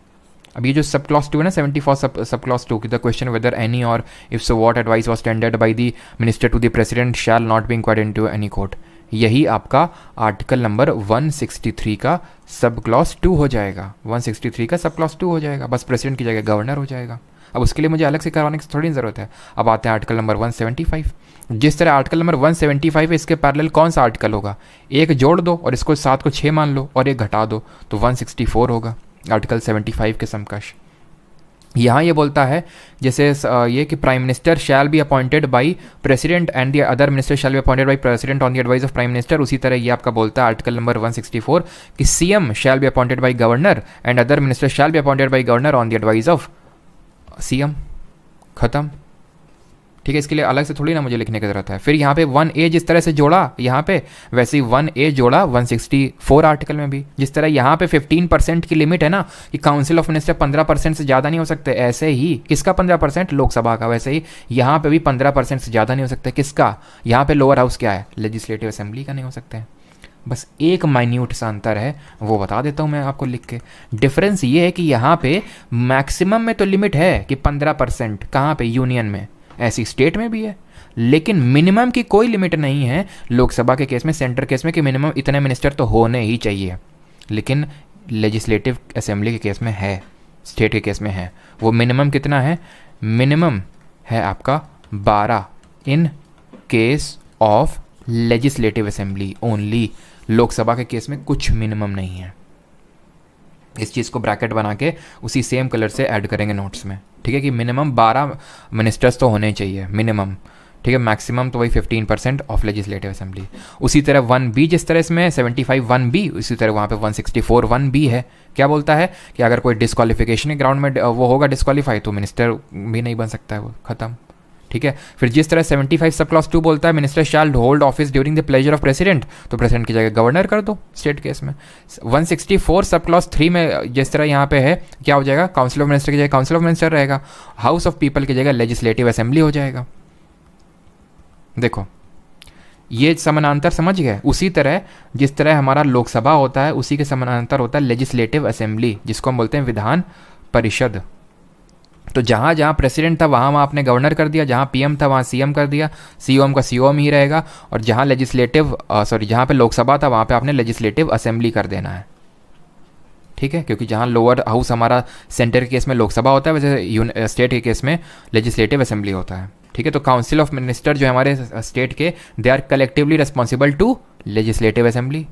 और जिस तरह बिफोर, इसके केस में क्या हो जाएगा, स्टेट के केस में आर्टिकल 164 सब क्लॉज 4 कि before a minister enter upon his office governor shall administer to him the oath of office of secrecy according to the form, वही पूरा खत्म।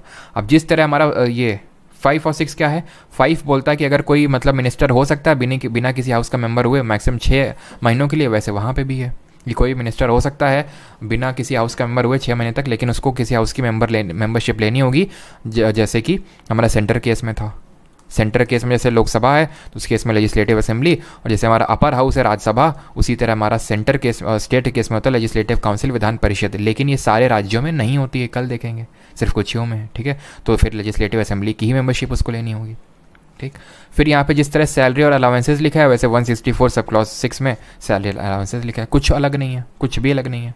ठीक है, अब जिस तरह 76 बात करता है अटॉर्नी जनरल की, तो एक जोड़ के इसको 166 मान लो और एक घटा दो तो 165 हो जाएगा। और 165 बात करता है एडवोकेट जनरल की, जो कि हम साथ में देखेंगे अटॉर्नी जनरल के, एडवोकेट जनरल की बात करता है। फिर आपको यहाँ पे क्या करना है, जैसे यहाँ 77 है तो एक जोड़ के इसको 167 मान के एक घटा दो तो 166 हो जाएगा। तो ये पूरा ये यहाँ पे 166 के रिगार्डिंग हो जाएगा, conduct of business of government of state हो जाएगा यहाँ पे, ख़त्म। ठीक है, सारी चीज़ सेम रहेगी, कुछ नहीं है चेंज होगा। प्रेसिडेंट की जगह गवर्नर हो जाएगा, और अगर कहीं प्राइम मिनिस्टर है तो उसकी जगह सीएम हो जाएगा, खत्म, और कुछ नहीं। लेकिन यहाँ पे प्राइम मिनिस्टर कहीं है नहीं, प्रेसिडेंट है, तो प्रेसिडेंट की जगह उस गवर्नर कर दो। अगर आपको यकीन नहीं होता कोई भी आप आर्टिकल सर्च कर लेना, वो आर्टिकल 166 पूरी सेम चीज़ मिलेगी, एक वर्ड भी चेंज नहीं होगा, बस प्रेसिडेंट की जगह गवर्नर होगा, एक वर्ड भी चेंज नहीं होगा। 78 बात करता है ड्यूटीज़ ऑफ पीएम, तो भाई इसमें क्या करना है, एक जोड़ना है, इसको 168 मान लेना और एक घटा देना, तो 167 किसकी बात करता होगा, ये बात करता है ड्यूटीज़ ऑफ सीएम की। ठीक है, बात करता है ड्यूटीज़ ऑफ सीएम की, ये आपका 166 हो गया। ठीक है, जो 77 का था कि भारत सरकार के कार्यों का संचालन, ये हिंदी में क्या बोलेंगे, जैसे भारत सरकार के कार्यों का संचालन 77 में, वैसे ही राज्य कार्यों का संचालन जो है जो राज्यपाल है उसके नाम पे होगा। ठीक है, तो ये सारी चीज़ें आपकी क्लियर हो गई। अब हम आते हैं गवर्नर यानी राज्यपाल के भी आर्टिकल देख लेते हैं, लेकिन पहले ये बताइए क्लियर है कि नहीं। मैं सारी चीज़ें समराइज कर देता हूँ फिर से आपके लिए। ठीक है, हमने ये देखा 74 बोलता है, यानी 74 जो आर्टिकल है वो बराबर है स्टेट में आर्टिकल 173 के। ठीक है, जो 75 है वो बराबर है 164 के, जो 76 है वो बराबर है 165 के, जो 77 है वो आर्टिकल बराबर है 166 के, जो 178 है वो बराबर है 167 के। कुछ अलग नहीं है, प्रेसिडेंट की जगह गवर्नर, पीएम की जगह सीएम, और बस एक डिफरेंस था यहाँ पे 75 में कि यहाँ पे मैक्सिमम तो साइज़ था काउंसिल ऑफ मिनिस्टर का 15%, स्टेट के केस में भी है, लेकिन मिनिमम साइज़ नहीं था कुछ मिनिस्टर्स का, जो कि मिनिमम है स्टेट के केस में 12 मेंबर्स का होता है। इतनी चीज़ें सभी को क्लियर हो गई यहाँ तक, बताओ। तो फिर गवर्नर भी स्टार्ट करें, और गवर्नर भी बस 5 मिनट लगेगा, प्रेसिडेंट अगर आपने कल पढ़ा है तो। LALC में डिफरेंस अक्षय चौधरी कल बताएंगे LALC में डिफरेंस क्या होता है। ठीक है, सीएम कौन से पार्ट में आता है, पार्ट 6 में आता है। ये बस इतना डिफरेंस है कि सारे के सारे पार्ट 5 में आते हैं, भाग नंबर 5 में आते हैं, और जो स्टेट एग्जीक्यूटिव होता है, यूनियन एग्जीक्यूटिव पार्ट 5, और जो स्टेट एग्जीक्यूटिव होता है ये पार्ट 6 ऑफ कॉन्स्टिट्यूशन में आते हैं। बस ये माइन्यूट सा डिफरेंस है, क्योंकि यूनियन के बाद स्टेट चालू होता है। पार्ट 1 क्या था, union territory, part 2 citizenship, part 3 fundamental right, part 4 DPSP, part 4A fundamental duties, part 5 union, part 6 state. ठीक, ऑल क्लियर, ओके। तुरंत चुना जाता है शुभ दुबे जी, ऐसा कोई कॉन्स्टिट्यूशन में लिखा नहीं कि इतने दिन में तुरंत हमें वो बनाना है किसी को। होता यही है कि वो गद्दी खाली नहीं रह सकती, इसलिए तुरंत ही सीनियर मोस्ट मेंबर को बना दिया जाता है जो उस रूलिंग पार्टी का होता है। फिर रूलिंग पार्टी जो होती है खुद बोल देती है कि ये तो टेम्प्रेरी तौर पे बना दिया तुमने सीनियर मोस्ट को, लेकिन हम चाहते हैं कि ये बने। मैंने आपको एग्जांपल भी बताया कि नेहरू जी की डेथ हुई तो तुरंत गुलजारी लाल नंदा सीनियर मोस्ट से बना दिया, लेकिन फिर कांग्रेस वाले ने बोला नहीं, लाल बहादुर शास्त्री को बनाइए। उनकी डेथ हो गई तो फिर उन्होंने जल्दी से फिर गुलजारी लाल नंदा को 13 दिन के लिए बनाया गया, लेकिन फिर से इंदिरा गांधी को बिठाया गया। तो इस तरह से होती हैं चीज़ें, ठीक है। कुछ और नहीं है, डाउट कुछ और नहीं है, ठीक है। अब आते हैं हमारे गवर्नर जी को, देखते हैं नहीं राज्यपाल जी क्या क्या करते हैं, इनके रिगार्डिंग कौन कौन से आर्टिकल हैं। अब ये बहुत आसान है। किस तरह से आसान है मैं आपको समझाता हूँ। अगर आपको याद है क्या प्रेसिडेंट जी के बारे में, तो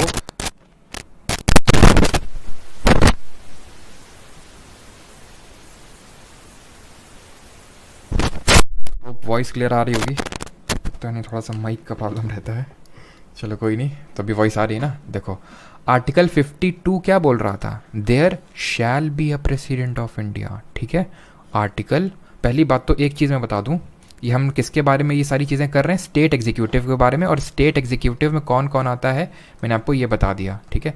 स्टेट एग्जीक्यूटिव आपका पार्ट 6 में आता है, भाग नंबर 6 में आता है। आर्टिकल की अगर बात करूँ तो आर्टिकल है 153 से चालू होता है। कहाँ तक जाते हैं अभी देखते हैं, ठीक है। तो सबसे पहले 153 ही आएगा। कहाँ गए गवर्नर जी, एक सेकेंड, कहाँ लिखा था मैंने गवर्नर, चलो। तो जिस तरह हमने 52 में क्या देखा था, 52 में देखा था there shall be a president of India, Bharat का एक राष्ट्रपति होना चाहिए, ठीक है, देखा था। बस एक उधर जोड़ो, एक आगे जोड़ो और एक वैसे जोड़ दो तो 153 हो जाएगा।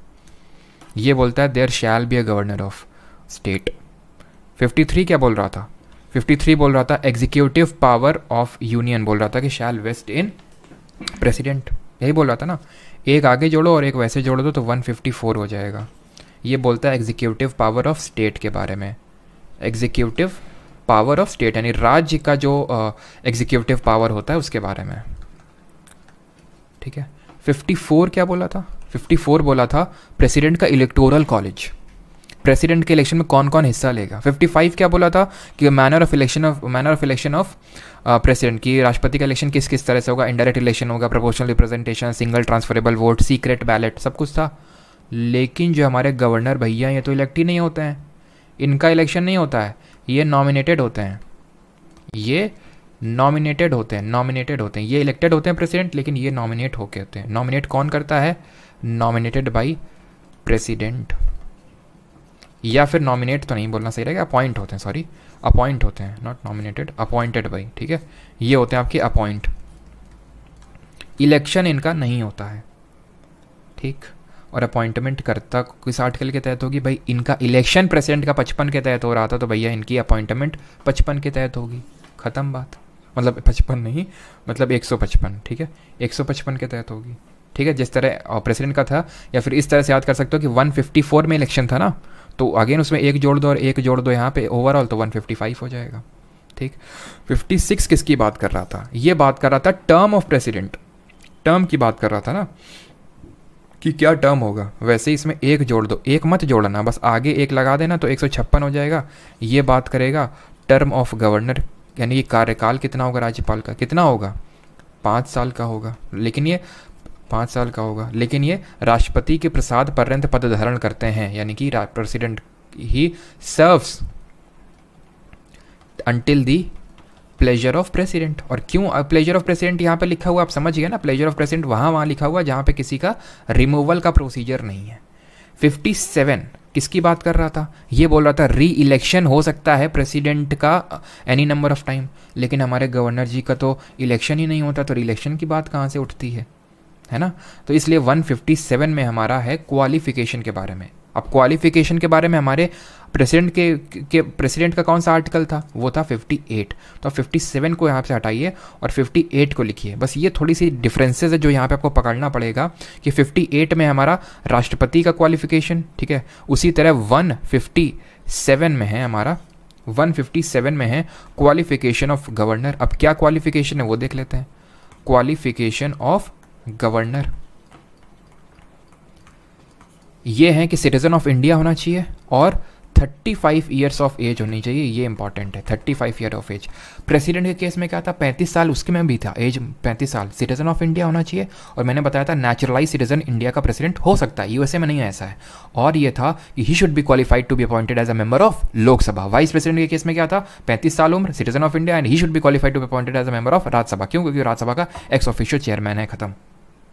ये था चीज़ें। तो 35 ईयर्स ऑफ एज यहाँ पे भी है। एक अच्छा कन्वेंशन को फॉलो किया जाता है कि गवर्नर को जिस भी स्टेट में का गवर्नर बनाया जाएगा वो उस स्टेट का नहीं होना चाहिए। जैसे Anandiben Patel for example UP के हैं, तो यूपी की नहीं होनी चाहिए। अगर किसी को बंगाल का गवर्नर बनाया बंगाल को गवर्नर बनाया जाएगा तो बंगाल का नहीं होना चाहिए।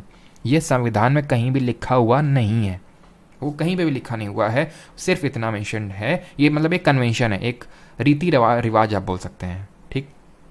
यहाँ पे एक चीज़ ऐड करना चाहूँगा, वो चीज़ बहुत इंपॉर्टेंट है, और वो चीज़ अमेंडमेंट से ऐड हुई थी। वो चीज़ ये है कि any person can be appointed as a governor of 2 or more state. खत्म बात। Any person can be appointed as a governor of 2 or more states. ये चीज़ को अमेंडमेंट से ऐड किया गया था, यानी कॉन्स्टिट्यूशन में लिखी हुई है, 7th कॉन्स्टिट्यूशनल अमेंडमेंट।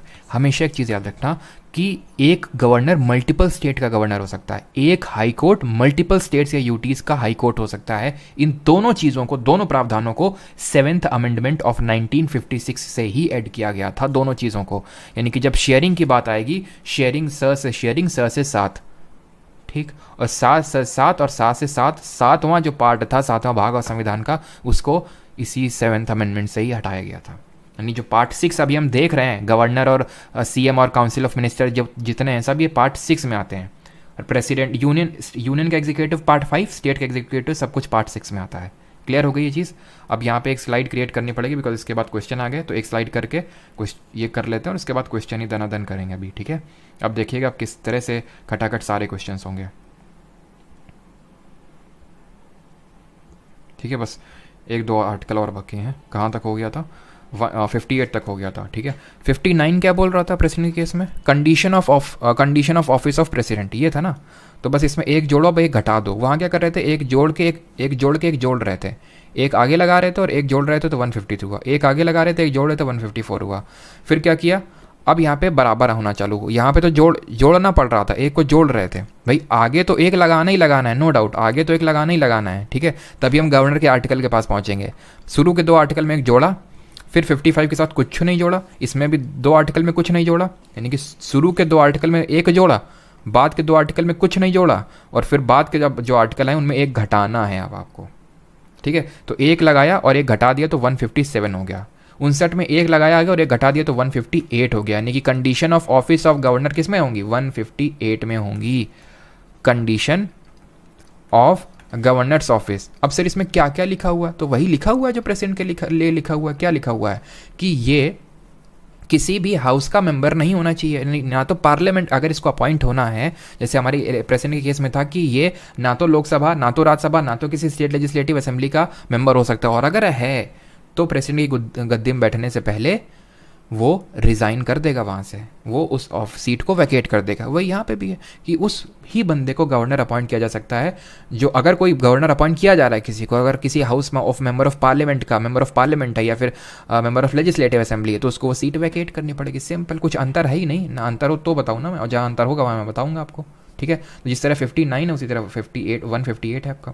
60 क्या बोल रहा था? 60 बोल रहा था ओथ के बारे में, कि इनको ओथ दिलाते हैं CJI। तो अब इसमें क्या करना है, एक जोड़ना और एक घटाने की बारी चल रही है अभी। तो 159 ये क्या बात करेगा? ओथ की बात करेगा। ओथ प्रेसिडेंट को कौन दिला रहा था? CJI। इनको कौन दिलाएगा? बस chief justice of high court दिला देंगे, chief justice of high court. काफ़ी लोग सुप्रीम कोर्ट कभी कभी लगाते हैं, कुछ CM लगा देंगे कुछ ओथ में, लेकिन चीफ जस्टिस ऑफ इंडिया दिलाता है। चीफ जस्टिस ऑफ इंडिया मतलब chief justice of supreme court दिलाता है प्रेसिडेंट को, तो chief justice of high court दिलाएगा किसको? गवर्नर को, ठीक है।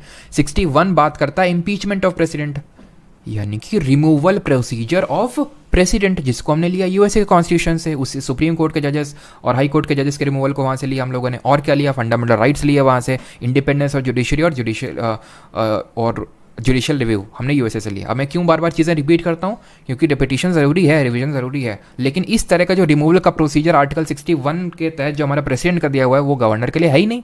क्यों? क्योंकि he serves until the pleasure of president. जब तक प्रेसिडेंट को प्लेजर देता रहेगा तब तक वो रहेगा ऑफिस में, और जिस दिन प्लेजर देना बंद कर दिया गया, यानी कि कोई भी रिमूवल का प्रोसीजर नहीं है। तो यानी कि इनके अगर हम मेन इंपॉर्टेंट आर्टिकल के बारे में बात करें, ख़त्म हो गए इनके। बाकी फिर भी देख लेते हैं कि 160 में क्या लिखा हुआ है। ठीक है, तो यहाँ तक तो आपको कुछ याद ही नहीं करना था, बस प्रेसिडेंट से रिलेट कर लेना था कि प्रेसिडेंट के जो शुरू 2 आर्टिकल हैं उसमें एक सबके आगे लगा देना है। 52 के आगे एक, 53 के आगे एक सबके आगे लगा देना है। शुरू के 2 आर्टिकल में एक जोड़ देना है, तो 152 में एक जोड़ोगे 153, यानी जो 52 बोलता है वही 153 बोलता है, जो 53 बोलता है वही 154 बोलता है। फिर अगले के जो 2 आर्टिकल उनमें कुछ नहीं जोड़ना है, 55 जो बोलता है वही 155 बोलता है, जो 56 बोलता है वही 156 बोलता है। और फिर जो बाकी के आपके आगे के 3 आर्टिकल हैं उनमें बस घटाते चले जाना है। जो 158 बोलता है वो 157 बोलता है, जो 59 बोलता है 158 बोलता है, जो 60 बोलता है वो 159 बोलता है। क्लियर है? अब देख लेते हैं 160 क्या बोलता है।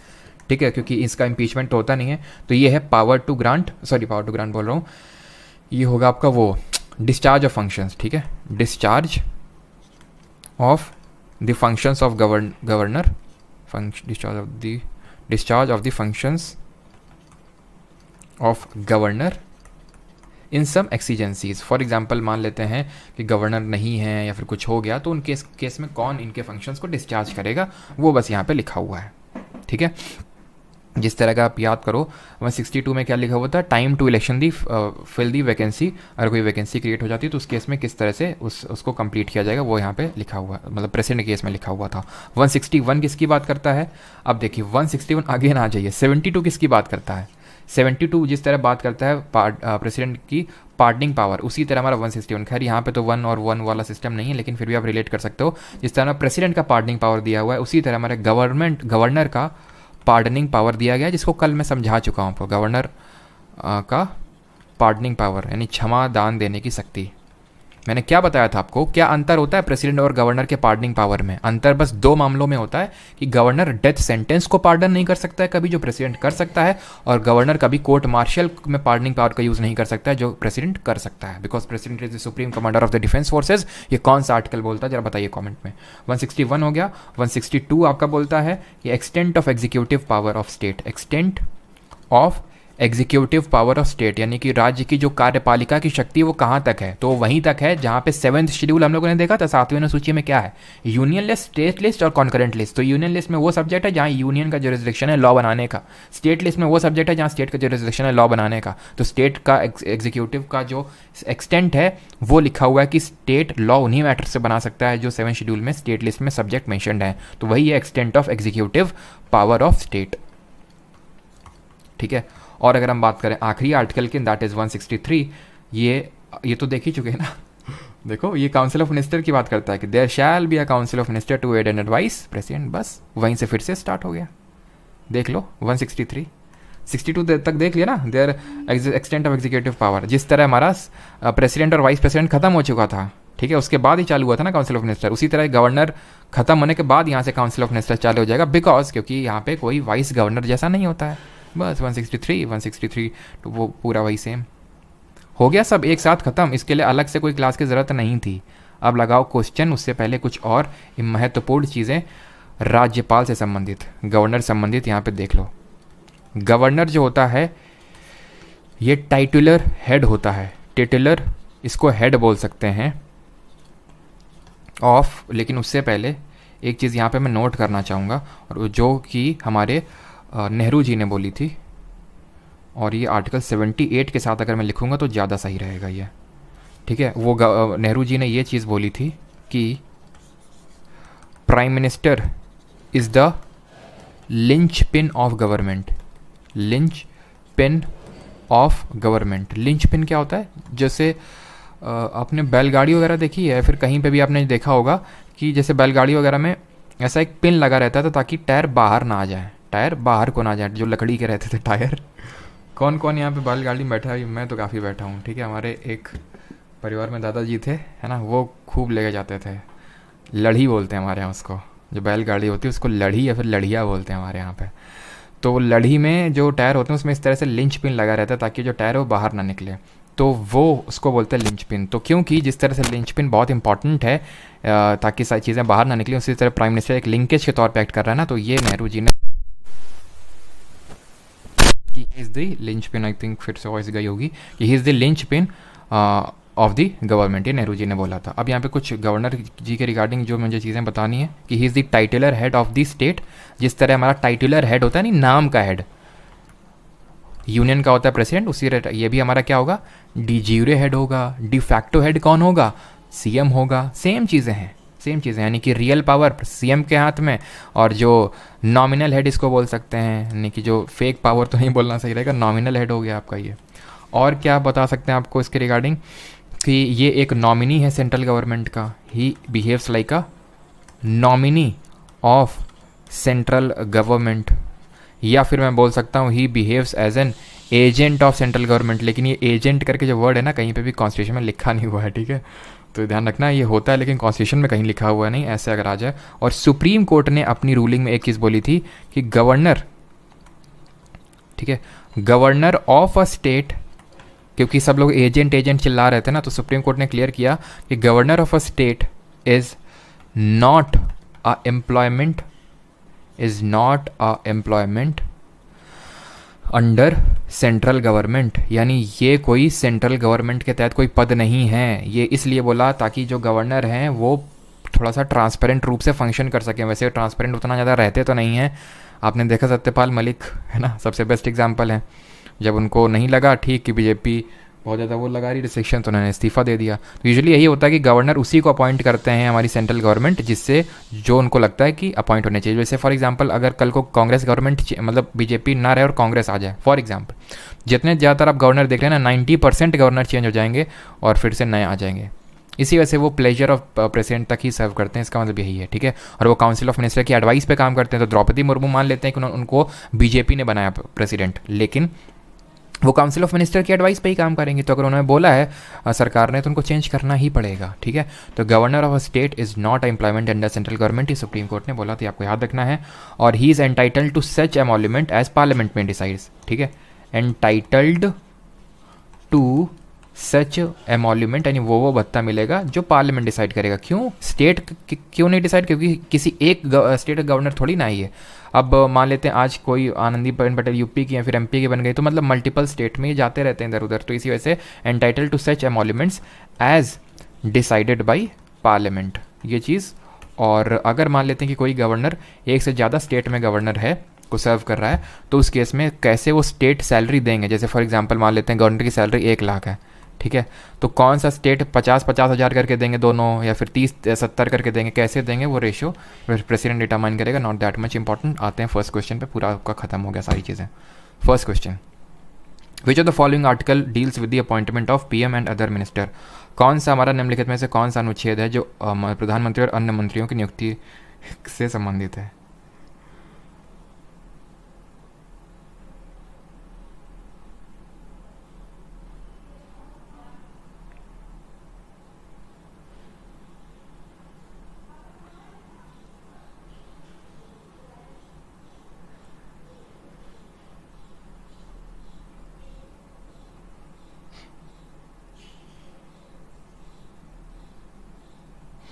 75 सबका सही है। Which one of the following deals with the appointment of prime minister and other minister, 75, ठीक है, कहाँ है ये बोलता है there shall be a council of minister, attorney general. और 72 क्या देखा था, पार्डनिंग पावर ऑफ हमारा प्रेसिडेंट अकॉर्डिंग टू द। और जो ऑर्डिनेंस वाला है वो कल देखेंगे साथ में, ठीक है, कल पूरा पार्लियामेंट और स्टेट लेजिस्लेचर एक साथ करेंगे, बहुत इंपॉर्टेंट और थोड़ा सा बड़ा है। According to the Indian constitution prime minister, sorry हाँ प्राइम मिनिस्टर होगा यहाँ पे, prime minister shall be appointed by, भारतीय संविधान के अनुसार प्रधानमंत्री की नियुक्ति किसके द्वारा की जाएगी, बताइए कौन करेगा, प्रेसिडेंट, सिंपल सा है, ठीक है। अगला, in India prime minister remains in office so long as he enjoys दी।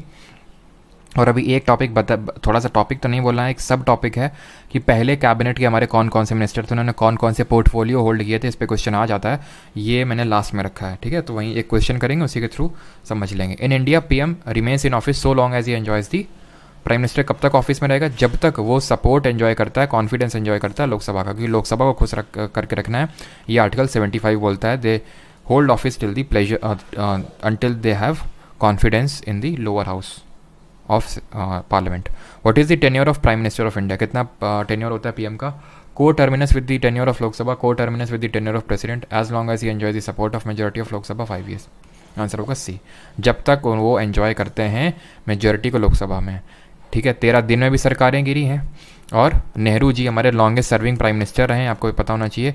नेहरू जी हमारे रहे हैं तकरीबन 16 साल 286 दिन, 16 ईयर्स और 286 डेज रहे हैं हमारे Nehru ji, longest serving prime minister रहे हैं हमारे, ठीक है।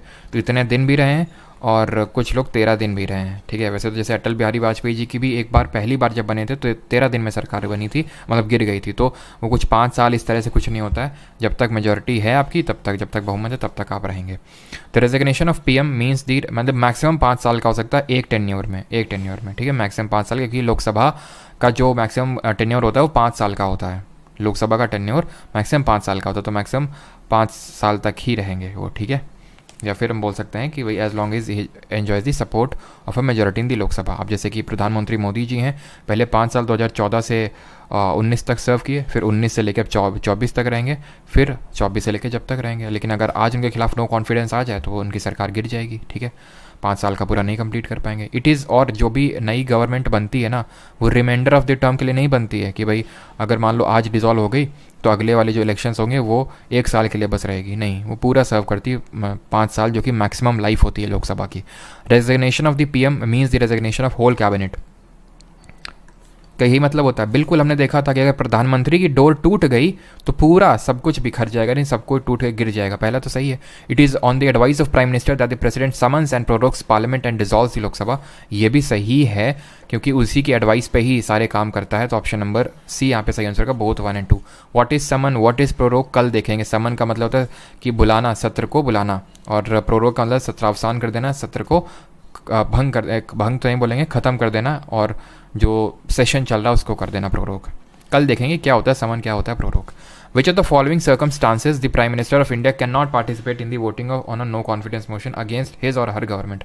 निम्नलिखित में से किस परिस्थिति में भारत के प्रधानमंत्री अपनी सरकार के विरुद्ध अविश्वास प्रस्ताव पर मतदान में भाग नहीं ले सकते हैं?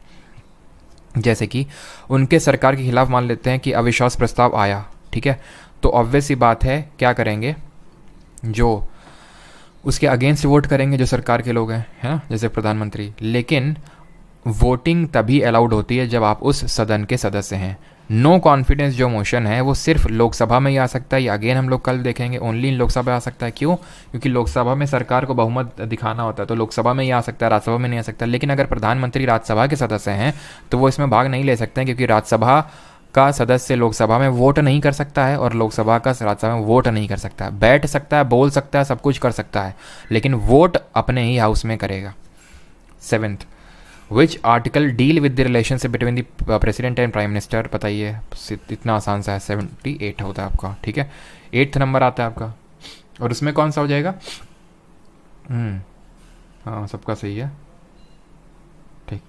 तो अब यहाँ पे आते हैं 8th नंबर क्या है? PM allocates portfolios among the ministers. PM announces government policies on the floor of the house. He can not advise the president to dismiss a minister in case of difference of opinion. तो क्यों नहीं कर सकता advice भाई president को?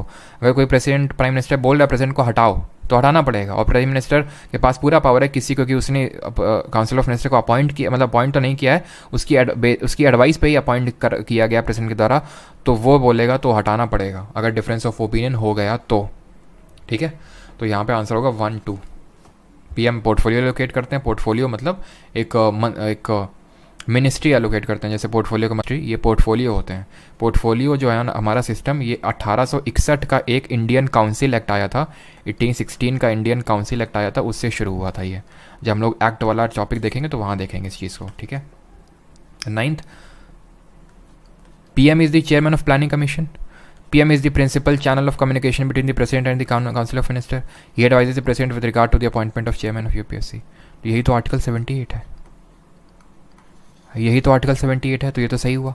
PM planning commission का chairman, लेकिन planning commission अभी एग्जिस्टेंस में नहीं है, तो इसके समकक्ष क्या? नीति आयोग है। तो बिल्कुल, चाहे प्लानिंग कमीशन हमारा पहले था योजना आयोग, और जो अभी नीति आयोग है उसका जो चेयरमैन होता है वो हमारा PM ही होता है, और वो एडवाइस करता है प्रेसिडेंट को सारे मैटर्स पे। तो आंसर होगा option number D, all of the above, ठीक है। ठीक है। इसके साथ साथ हमारा जो प्राइम मिनिस्टर होता है ये चेयरमैन होता है इंटर स्टेट काउंसिल का भी। इंटर स्टेट काउंसिल जो आर्टिकल नंबर 263 के तहत सेटअप करता है हमारा प्रेसिडेंट। ये आपका एनडीसी नेशनल डेवलपमेंट काउंसिल का भी चेयरमैन होता है। सर एनडीसी क्या है? एनडीसी अभी एग्जिस्टेंस में नहीं है। प्लानिंग कमीशन के जो भी चीज़ें होती थी, जो भी प्लान करता था, उसको एक्चुअल में ग्राउंड लेवल पे इम्प्लीमेंट करने का काम एनडीसी का होता था, नेशनल डेवलपमेंट काउंसिल। तो उसका भी चेयरमैन पीएम होता था, ठीक है। तो इन सबका चेयरमैन पीएम होता है। यहाँ तक कि एक और होता है हमारा, कोई बताएगा? NDMA, national disaster management authority, इसका चेयरमैन भी हमारा पीएम होता है। याद रखना, एनडीएमए का, इंटर स्टेट काउंसिल का चेयरमैन पीएम होता है। और नीति आयोग का। Who among the following replaced Morarji Desai as the prime minister of India 1979? 1979 में भारत के प्रधानमंत्री के रूप में मोरारजी देसाई का स्थान किसने लिया? चंद्रशेखर जी ने, देवीलाल, जगजीवन राम यानी बाबू जगजीवन राम, या फिर चौधरी चरण सिंह? तो ये लिया था 1979 में चौधरी चरण सिंह जी ने। और जब ये आए थे इन 1979 तो इन्होंने 5 ईयर प्लान्स हटा दिए थे। कल हम लोग को पीवाई की सीरीज़ में ही देख रहे थे, इन्होंने 5 ईयर प्लान हटा दिए। और 1979 और 80 में आपके चले क्या, रोलिंग प्लान को इन्होंने इंट्रोड्यूस कर दिया। 5th 5 ईयर प्लान के बाद रोलिंग प्लान आ गया 2 साल के लिए। उसके बाद फिर से इंदिरा गांधी जी आई और फिर से 5 ईयर प्लान लेके आई, 6th 5 ईयर प्लान, ठीक है। 11th number, first Indian PM to resign from office, पद से इस्तीफा देने वाले पहले प्रधानमंत्री कौन थे? ये आपसे पूछा है। अटल बिहारी वाजपेयी, मोरारजी देसाई, एचडी देवेगौड़ा, या फिर पीवी नरसिम्हा राव? तो किसने इस्तीफा दिया था? ये इस्तीफा दिया था आपके मोरारजी देसाई ने। ऑप्शन नंबर बी सही आंसर होगा, क्योंकि उस समय ये 1976 के टाइम की बात है, इमरजेंसी वगैरह लगाई थी इंदिरा गांधी ने, तो बहुत इनके खिलाफ एलिगेशंस लगे थे पूरी गवर्नमेंट के खिलाफ, वो भी इसी का हिस्सा थे।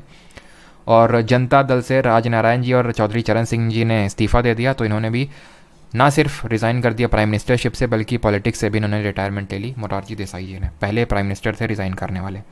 Who exercises the actual executive power under the parliamentary form of government? तो जो पार्लियामेंट्री फॉर्म ऑफ गवर्नमेंट है उसमें जो एक्चुअल, जो वास्तविक कार्यकारी शक्ति है, वो उसका प्रयोग कौन करता है? यानी कि जो रियल हेड कौन होता है, रियल पावर्स किसके पास होती हैं? लेजिस्लेटिव असेंबली डिसॉल्व हो गई तो सेम एज लोकसभा जैसा होगा? बिल्कुल डीपीजी, बिल्कुल वैसा ही होगा, ठीक है।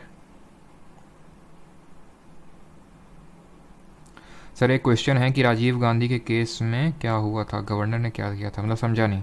गवर्नर ने कुछ नहीं किया होगा, प्रेसिडेंट ने किया होगा, राष्ट्रपति ने किया होगा। राष्ट्रपति ने पूछा कि कोई किसको आप अपॉइंट करना चाहेंगे, तो जो मतलब एक तरह से जो गवर्नमेंट जिस पे, या फिर एक पार्टी जिस पे एक मेजॉरिटी थी, जो कि कांग्रेस ही थी, उससे बोला कि आप अपना लीडर चुन लो, और उसको अपॉइंट कर दिया, ठीक है। चलिए, तो यहाँ पे क्या आंसर होगा? एक्चुअल पावर किसके हाथ में होती है? एक्चुअल पावर होती है प्राइम मिनिस्टर के पास में, हेडेड, या फिर हम बोल सकते हैं काउंसिल ऑफ मिनिस्टर भी आ सकता है इसकी जगह, तो वही आंसर हो, council of minister headed by prime minister. Who was the first women to become the prime minister of a country? बताओ। Golda Meir, Margaret Thatcher, Indira Gandhi, Sirimavo Bandaranaike कौन थी? इसका आंसर होगा option number C, Indira Gandhi, है ना। बिल्कुल गलत है ये आंसर, जिन लोगों ने भी सी दिया है। आंसर होगा डी, श्री मावो भंडारानिके। एसएससी में कई बार पूछा जा चुका है। यहाँ पे first women prime minister of India नहीं पूछ रहा है, first women prime minister overall पूछ रहा है। 1975 में आई थिंक ये बन गई थी। कहाँ की? ये बनी थी श्रीलंका की, पूरे वर्ल्ड की पहली प्रधानमंत्री बनी थी ये, श्री मावो भंडारनाइके, श्रीलंका की। Who among the following became the prime minister of India without becoming a union cabinet minister? बिना यूनियन कैबिनेट का मिनिस्टर बने हुए ही ये आपके प्रधानमंत्री बन गए थे। कौन थे ये? चौधरी चरण सिंह, आई.के. गुजराल, एच.डी. देवेगौड़ा, या फिर मोरारजी देसाई? तो ये थे आपके H D. Deve Gowda, option number C. अगले क्वेश्चन पे आते हैं। Who hoist the national flag at the red fort on independence day? स्वतंत्रता दिवस पर लाल किले पर राष्ट्रीय ध्वज कौन फहराता है? राज्यपाल, राष्ट्रपति, उपराष्ट्रपति, या फिर प्रधानमंत्री? तो रेड फोर्ट आज़ादी के दिन पे, पहली बात तो आज़ादी के दिन में रेड फोर्ट में झंडे को फहराया जाता है, फिर इसकी होइस्टिंग की जाती है। इसको नॉट होइस्टिंग, फ्लैग रेजिंग की जाती है, यानी कि झंडा को ऊपर उठाया जाता है, जैसे अभी 15 अगस्त में होगा। ये काम करेंगे प्राइम प्रधानमंत्री। लेकिन जो हमारा रिपब्लिक डे होता है, याद रखना, रिपब्लिक डे यानी कि जिसको गणतंत्र दिवस बोलते हैं, 26 जनवरी को। क्यों मनाते हैं 26 जनवरी को, ज़रा बताइए कमेंट में। इस दिन राष्ट्रपति, प्रेसिडेंट, कर्तव्य पथ पे, जो पहले राजपथ होता था, कर्तव्य पथ पे फ्लैग की होइस्टिंग करते हैं। फ्लैग की होइस्ट करते हैं, यानी कि बस उसको खोल दिया और वो झंडा हमारा लहर गया।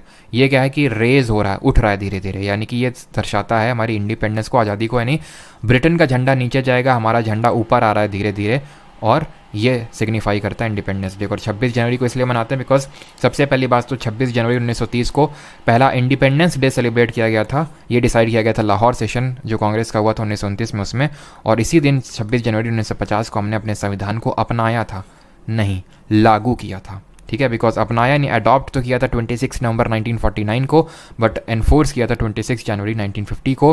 लेकिन कुछ प्रोविजंस 26 जनवरी 1949 को ही एनफोर्स कर दिए थे relating to citizenship and provisional parliament और elections. 16th, which of the following PM has served a term of 13 days? 13 दिन तक कौन प्रधानमंत्री रहा था? वाजपेयी जी, मोरारजी देसाई, चरण सिंह या फिर नेहरू जी? अटल बिहारी वाजपेयी 13 दिन तक मात्र रहे थे, फिर उसके बाद फिर से आए तो फिर उन्होंने कंप्लीट टेन्योर सर्व किया था, ठीक है। 17th, बिकॉज इनके खिलाफ नो कॉन्फिडेंस मोशन, अविश्वास प्रस्ताव पारित हो गया था। Who has served maximum time as the prime minister of India? और पता है अविश्वास प्रस्ताव कब पारित होता है? नो कॉन्फिडेंस, जब विपक्ष को लगता है कि सरकार के पास मेजोरिटी नहीं है। जैसे फॉर एग्जाम्पल 272 मान लेते हैं सीट चाहिए जीतने के लिए, और कोई सरकार बनी है 275 सीट जीत के, यानी कि एकदम वर्ज, एकदम मार्जिन में खड़ी हुई है। अगर 4 भी विधायक थोड़ा इधर हो गए, इधर के उधर हो गए, 4 से 5, सरकार गिर जाएगी, ठीक है। तो who has served maximum time as the prime minister of India?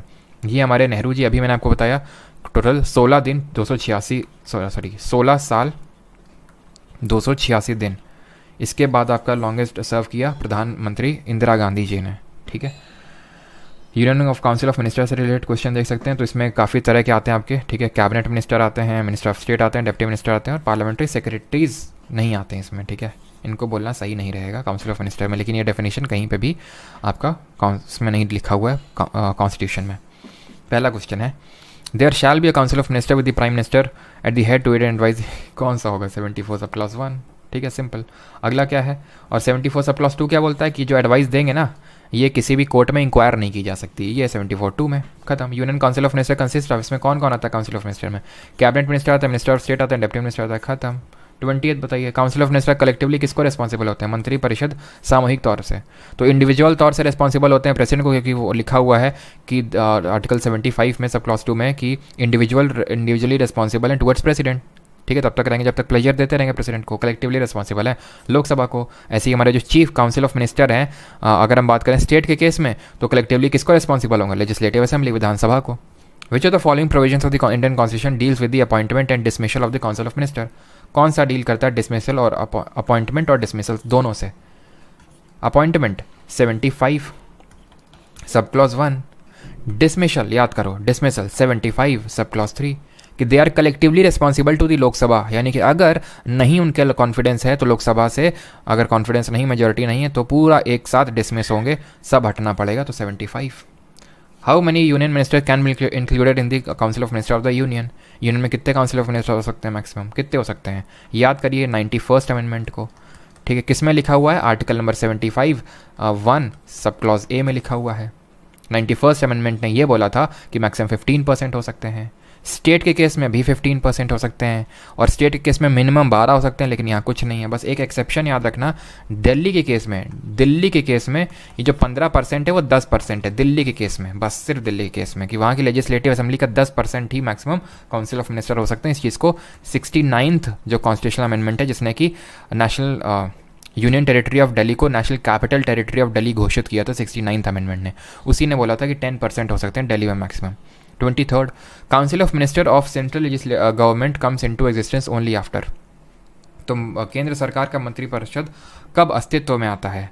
जब all the minister take the oath, the prime minister has taken the oath of office, या फिर winning the confidence of parliament. तो तभी आपके आएंगे confidence, तभी आएंगे जब ऑल द मिनिस्टर, नहीं, जब प्राइम मिनिस्टर आ जाएगा, वो ओथ ले लेगा, जब उसको शपथ दिला देगा प्रेसिडेंट, तभी काउंसिल ऑफ मिनिस्टर आएंगे एग्जिस्टेंस में। 24th, who chairs the meeting of council of minister? कौन करता है मंत्रिपरिषद की बैठक की अध्यक्षता? प्राइम मिनिस्टर करेगा, सिंपल, ठीक है। अब ये क्वेश्चन आप अपने आप से करेंगे। अब ये क्वेश्चन, किस मिनिस्ट्री को ग्रीन मिनिस्ट्री बोलते हैं? ठीक है, खुद से करेंगे, बहुत आसान सा है, एनवायरनमेंट एंड फॉरेस्ट। अब यहाँ से देखिए क्वेश्चन पहला, मतलब पहला नहीं 26, यहाँ से हम लोग देखेंगे पहली कैबिनेट के बारे में। द क्वेश्चन इज 26 नंबर का, कि first law minister of independent India was, स्वतंत्र भारत के प्रथम कानून मंत्री कौन थे? MC सीतलवार, BR अम्बेडकर, कैलाश नाथ काटजू, राफ़ी अहमद किदवई। अब यहाँ पे यार एक सेकेंड, नो नो एक सेकंड रुकिएगा, यहाँ पे यार मैंने लगाया तो था, कहाँ गई वो स्लाइड? गवर्नर जी आ गए।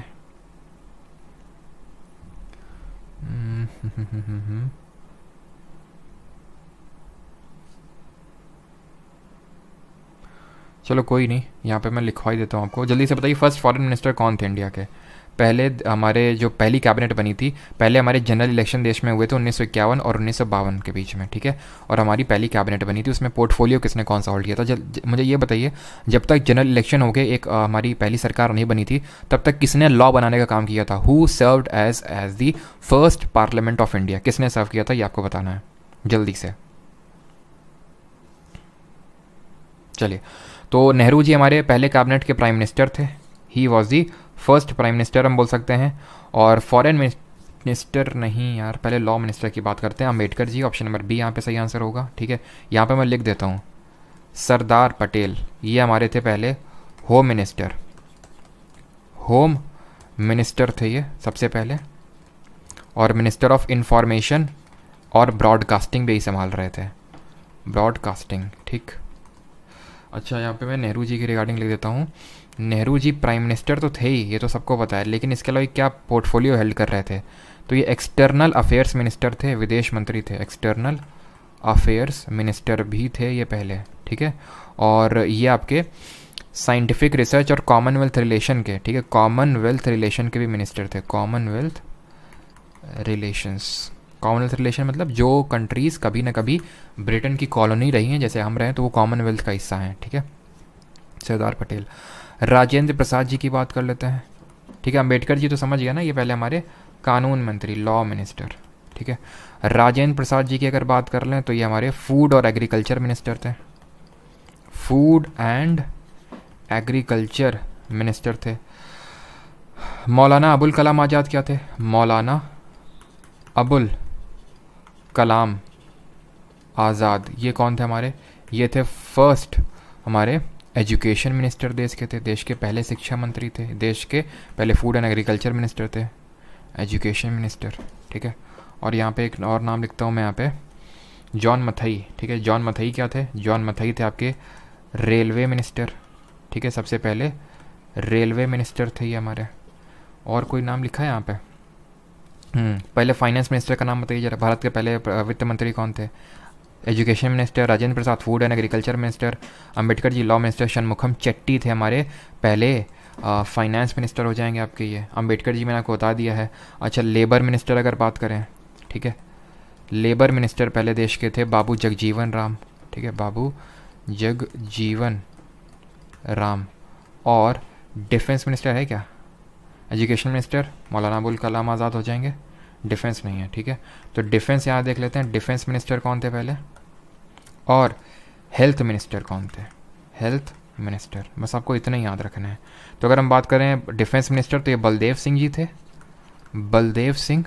और हेल्थ मिनिस्टर की अगर बात करें राजकुमारी अमृत कौर, और ये इसलिए इम्पॉर्टेंट है राजकुमारी अमृत कौर, क्योंकि जो पहला कैबिनेट बना था उसमें ओनली फीमेल थी, एकमात्र महिला थी ये, only female in first cabinet.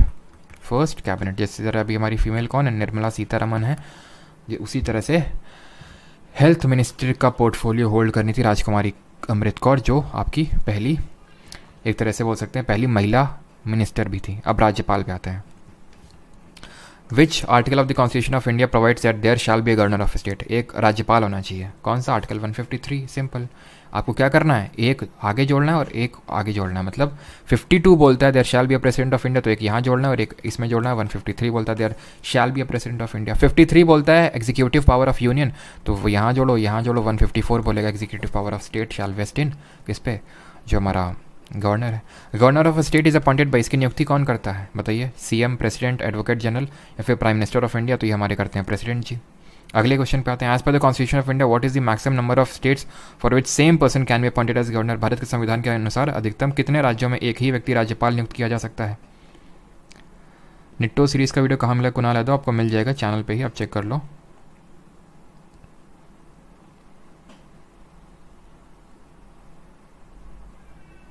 चलो, तो यहाँ पे कोई लिमिट नहीं होती है, ठीक है, ध्यान रखना, कोई लिमिट नहीं होती, 2 या 2 से ज़्यादा स्टेट का बन सकता है। 7th अमेंडमेंट आपको याद आना चाहिए, बाकी कोई लिमिट मेंशन नहीं है। कौन सा स्टेटमेंट सही है आपको बताना। Minimum age requirements for the appointment of governor is 30 years. The governor holds office till the pleasure of chief minister. तो प्लेजर ऑफ प्रेसिडेंट है, ना कि चीफ मिनिस्टर है, ठीक है। Governor submits the resignation to the prime minister, बिल्कुल नहीं, इसको रिज़ाइन करना होता है गवर्नर को, तो प्रेसिडेंट को रेजिग्नेशन देगा वो जिसने इसको अपॉइंट किया है। Governor is appointed by president, सही, ठीक है। तो ऑप्शन नंबर यहाँ पे सही आंसर क्या होगा, करेक्ट पूछा है ना। तो मिनिमम एज रिक्वायरमेंट होती है 35 साल की, ये गलत होगा, ऑप्शन नंबर डी। बाकी सिमिलर और कंट्रास्टिंग ऑप्शन भी है, इस वजह से भी आप यहाँ पे चेक कर सकते हैं। निट्टो सीरीज़ में जो हमने चीज़ सीखी थी। Who has power to recommend the dismissal of state government and suspension of dissolution of state assembly, बताइए किसके पास पावर है राज्य सरकार को बर्खास्त करने तथा राज्य विधानसभा को भंग करने की अनुशंसा करने की शक्ति किसके पास है। गवर्नर के पास है, सिंपल। फर्स्ट वुमेन गवर्नर कौन थी first state in free India, स्वतंत्र भारत में किसी राज्य की पहली महिला राज्यपाल कौन थी, तो ये थी हमारी कौन, सरोजिनी नायडू। सुचेता कृपलानी फर्स्ट सीएम थी, first chief minister of any state. दोनों लोग ही यूपी की थी, मतलब ये भी पहली सीएम बनी थी यूपी की, मतलब विमेन सीएम, और ये भी पहली विमेन गवर्नर बनी थी यूपी की। ये सुचेता कृपलानी जेबी कृपलानी जी की वाइफ थी। इंदिरा गांधी पहली देश की हमारी प्रधानमंत्री थी। और विजय लक्ष्मी पंडित की अगर बात करें, ये कौन थी जरा बताइए। PYQ सीरीज़ में ही अभी मैंने कुछ पिछले वाले में बताया था। Money bill can be introduce, ये अभी मत देखिए, मनी बिल, ठीक है। और ये क्वेश्चन आपको खुद से करने, और यहाँ पे होता है हमारा ख़त्म। लास्ट के क्वेश्चन आपको खुद से अटेम्प्ट करने। मनी बिल कल देखेंगे सब कुछ, ऑर्डनरी बिल, मनी बिल कल होगा। पार्लियामेंट चैप्टर काफ़ी इंपॉर्टेंट है, काफ़ी बड़ा है, वहीं पे स्टेट लेजिस्लेचर भी खत्म करेंगे। और कल मैं बोल सकता हूँ, एक तो कल का लेक्चर खत्म हो जाने दो, और उसके बाद कॉन्स्टिट्यूशनल बॉडीज़। आप ये समझ जाना कि आपका पॉलिटी ऑलमोस्ट खत्म हो गया है, ऑलमोस्ट खत्म हो गया है, क्योंकि मैक्सिमम क्वेश्चन या फिर ज़्यादातर क्वेश्चन या फिर 100% क्वेश्चन वहीं से बनते हैं जो अभी तक जो हमने देखा, ठीक है। या फिर मैं बोल दूँ फंडामेंटल राइट, DPSP और फंडामेंटल ड्यूटी, 3 चैप्टर। पार्लियामेंट में ही मैं PM और काउंसिल ऑफ मिनिस्टर को भी रखूँगा वो, और स्टेट लेजिस, अगर पार्लियामेंट समझ गया, स्टेट अपने आप समझ जाओगे, ठीक है। पार्लियामेंट हो गया, और कॉन्स्टिट्यूशनल बॉडी जिसमें अटॉर्नी जनरल के आगे सब आती हैं, बस यही है पॉलिटी, ठीक है। तो आप देख रहे हैं कि यहाँ पे मैंने क्यों लिया, नहीं तो मैं गवर्नर को करवाने से अलग मतलब गवर्नर को करवाने के लिए अलग से मैं लेता एक लेक्चर, CM और काउंसिल ऑफ मिनिस्टर को अलग से लेता था, तब तुम PM और काउंसिल ऑफ मिनिस्टर भूल चुके होते। लेकिन यहाँ पे मैंने उसी में ही करवा दिया, टाइम भी बचा, आसानी से याद भी हो गया, दो बेनिफिट, ठीक है। अब बताओ कैसा लगा लेक्चर। सर LC के मेंबर कैसे इलेक्ट होते हैं, पंकज जी रुक जाइए, कल सब कुछ देखेंगे। LC लेजिस्लेटिव काउंसिल में किस तरह इलेक्शन होता है, किस तरह गवर्नर हमारा नॉमिनेट करता है। उसमें होता है 1/3 लेजिस्लेटिव असेंबली से इलेक्ट होकर आते हैं, 1/3 आपके आते हैं जो लोकल बॉडीज़ हैं, जैसे म्यूनिसपैलिटी वगैरह हो गए, 1/12 आते हैं आपके टीचर्स करते हैं, 1/12 आपके ग्रेजुएट्स करते हैं, और 1/6 करते हैं नॉमिनेट गवर्नर हमारे। वो सब कल देखेंगे भाई, क्यों आपको कर रहे हैं। प्लेजर आया सर आज, हाँ आज के लेक्चर में तो है प्लेजर आना चाहिए। हाँ शाम की क्लास का नोट्स नहीं मिला। नोट्स क्या वही है कि चलो देखते हैं, नोट्स का थोड़ा सा परमानेंट टाइप करना पड़ेगा।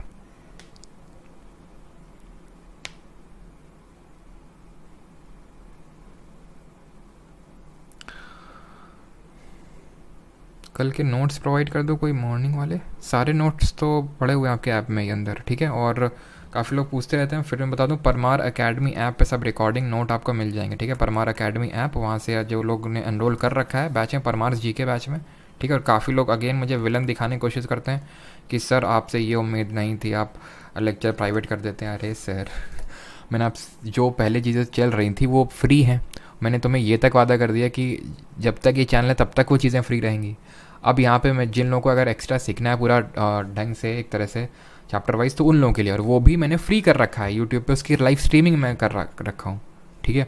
अब इसके बियॉन्ड भी आपको क्या चाहिए, ठीक है। अब बाकी मेरे भी कुछ एक्सपेंसेस होते हैं, उनको मैं कैसे बियर करूँगा, थोड़ा लॉजिकल सोचो। अब ये मत सोचो कि सर इतनी जाति कर रहे हैं। मुझे पता है कुछ लोग थोड़ा सा इमोशनल कार्ड खेलने की कोशिश करते हैं, वो मुझे समझ आ जाता है कमेंट पढ़ के, लेकिन आप मेरे साइड से भी थोड़ा सा सोचिए, है ना। मैं अपने साइड से पूरी कोशिश कर रहा हूँ कि जितना ऑलमोस्ट अगर देखें तो कोई भी कंटेंट छिपा हुआ नहीं है। कुछ भी अगर मैं करवा रहा हूँ तो वो सब यूट्यूब पे ही अवेलेबल है। अगर ये भी बैच भी है तो बैच भी यूट्यूब पे ही स्ट्रीम हो रहा है, तब जाके रिकॉर्डेड में जाके अपलोड हो रहा है, ठीक है। इसके अलावा कुछ भी नहीं पढ़ना है, रिवाइज करना है। नोट्स आपको मिल ही जाते हैं इंग्लिश हिंदी दोनों में, कोई किताब की ज़रूरत नहीं है, सिर्फ आप नोट्स पढ़िए, कुछ भी ज़रूरत नहीं है। कुछ डाउट आता है पूछिए आप, ठीक है। Thank you.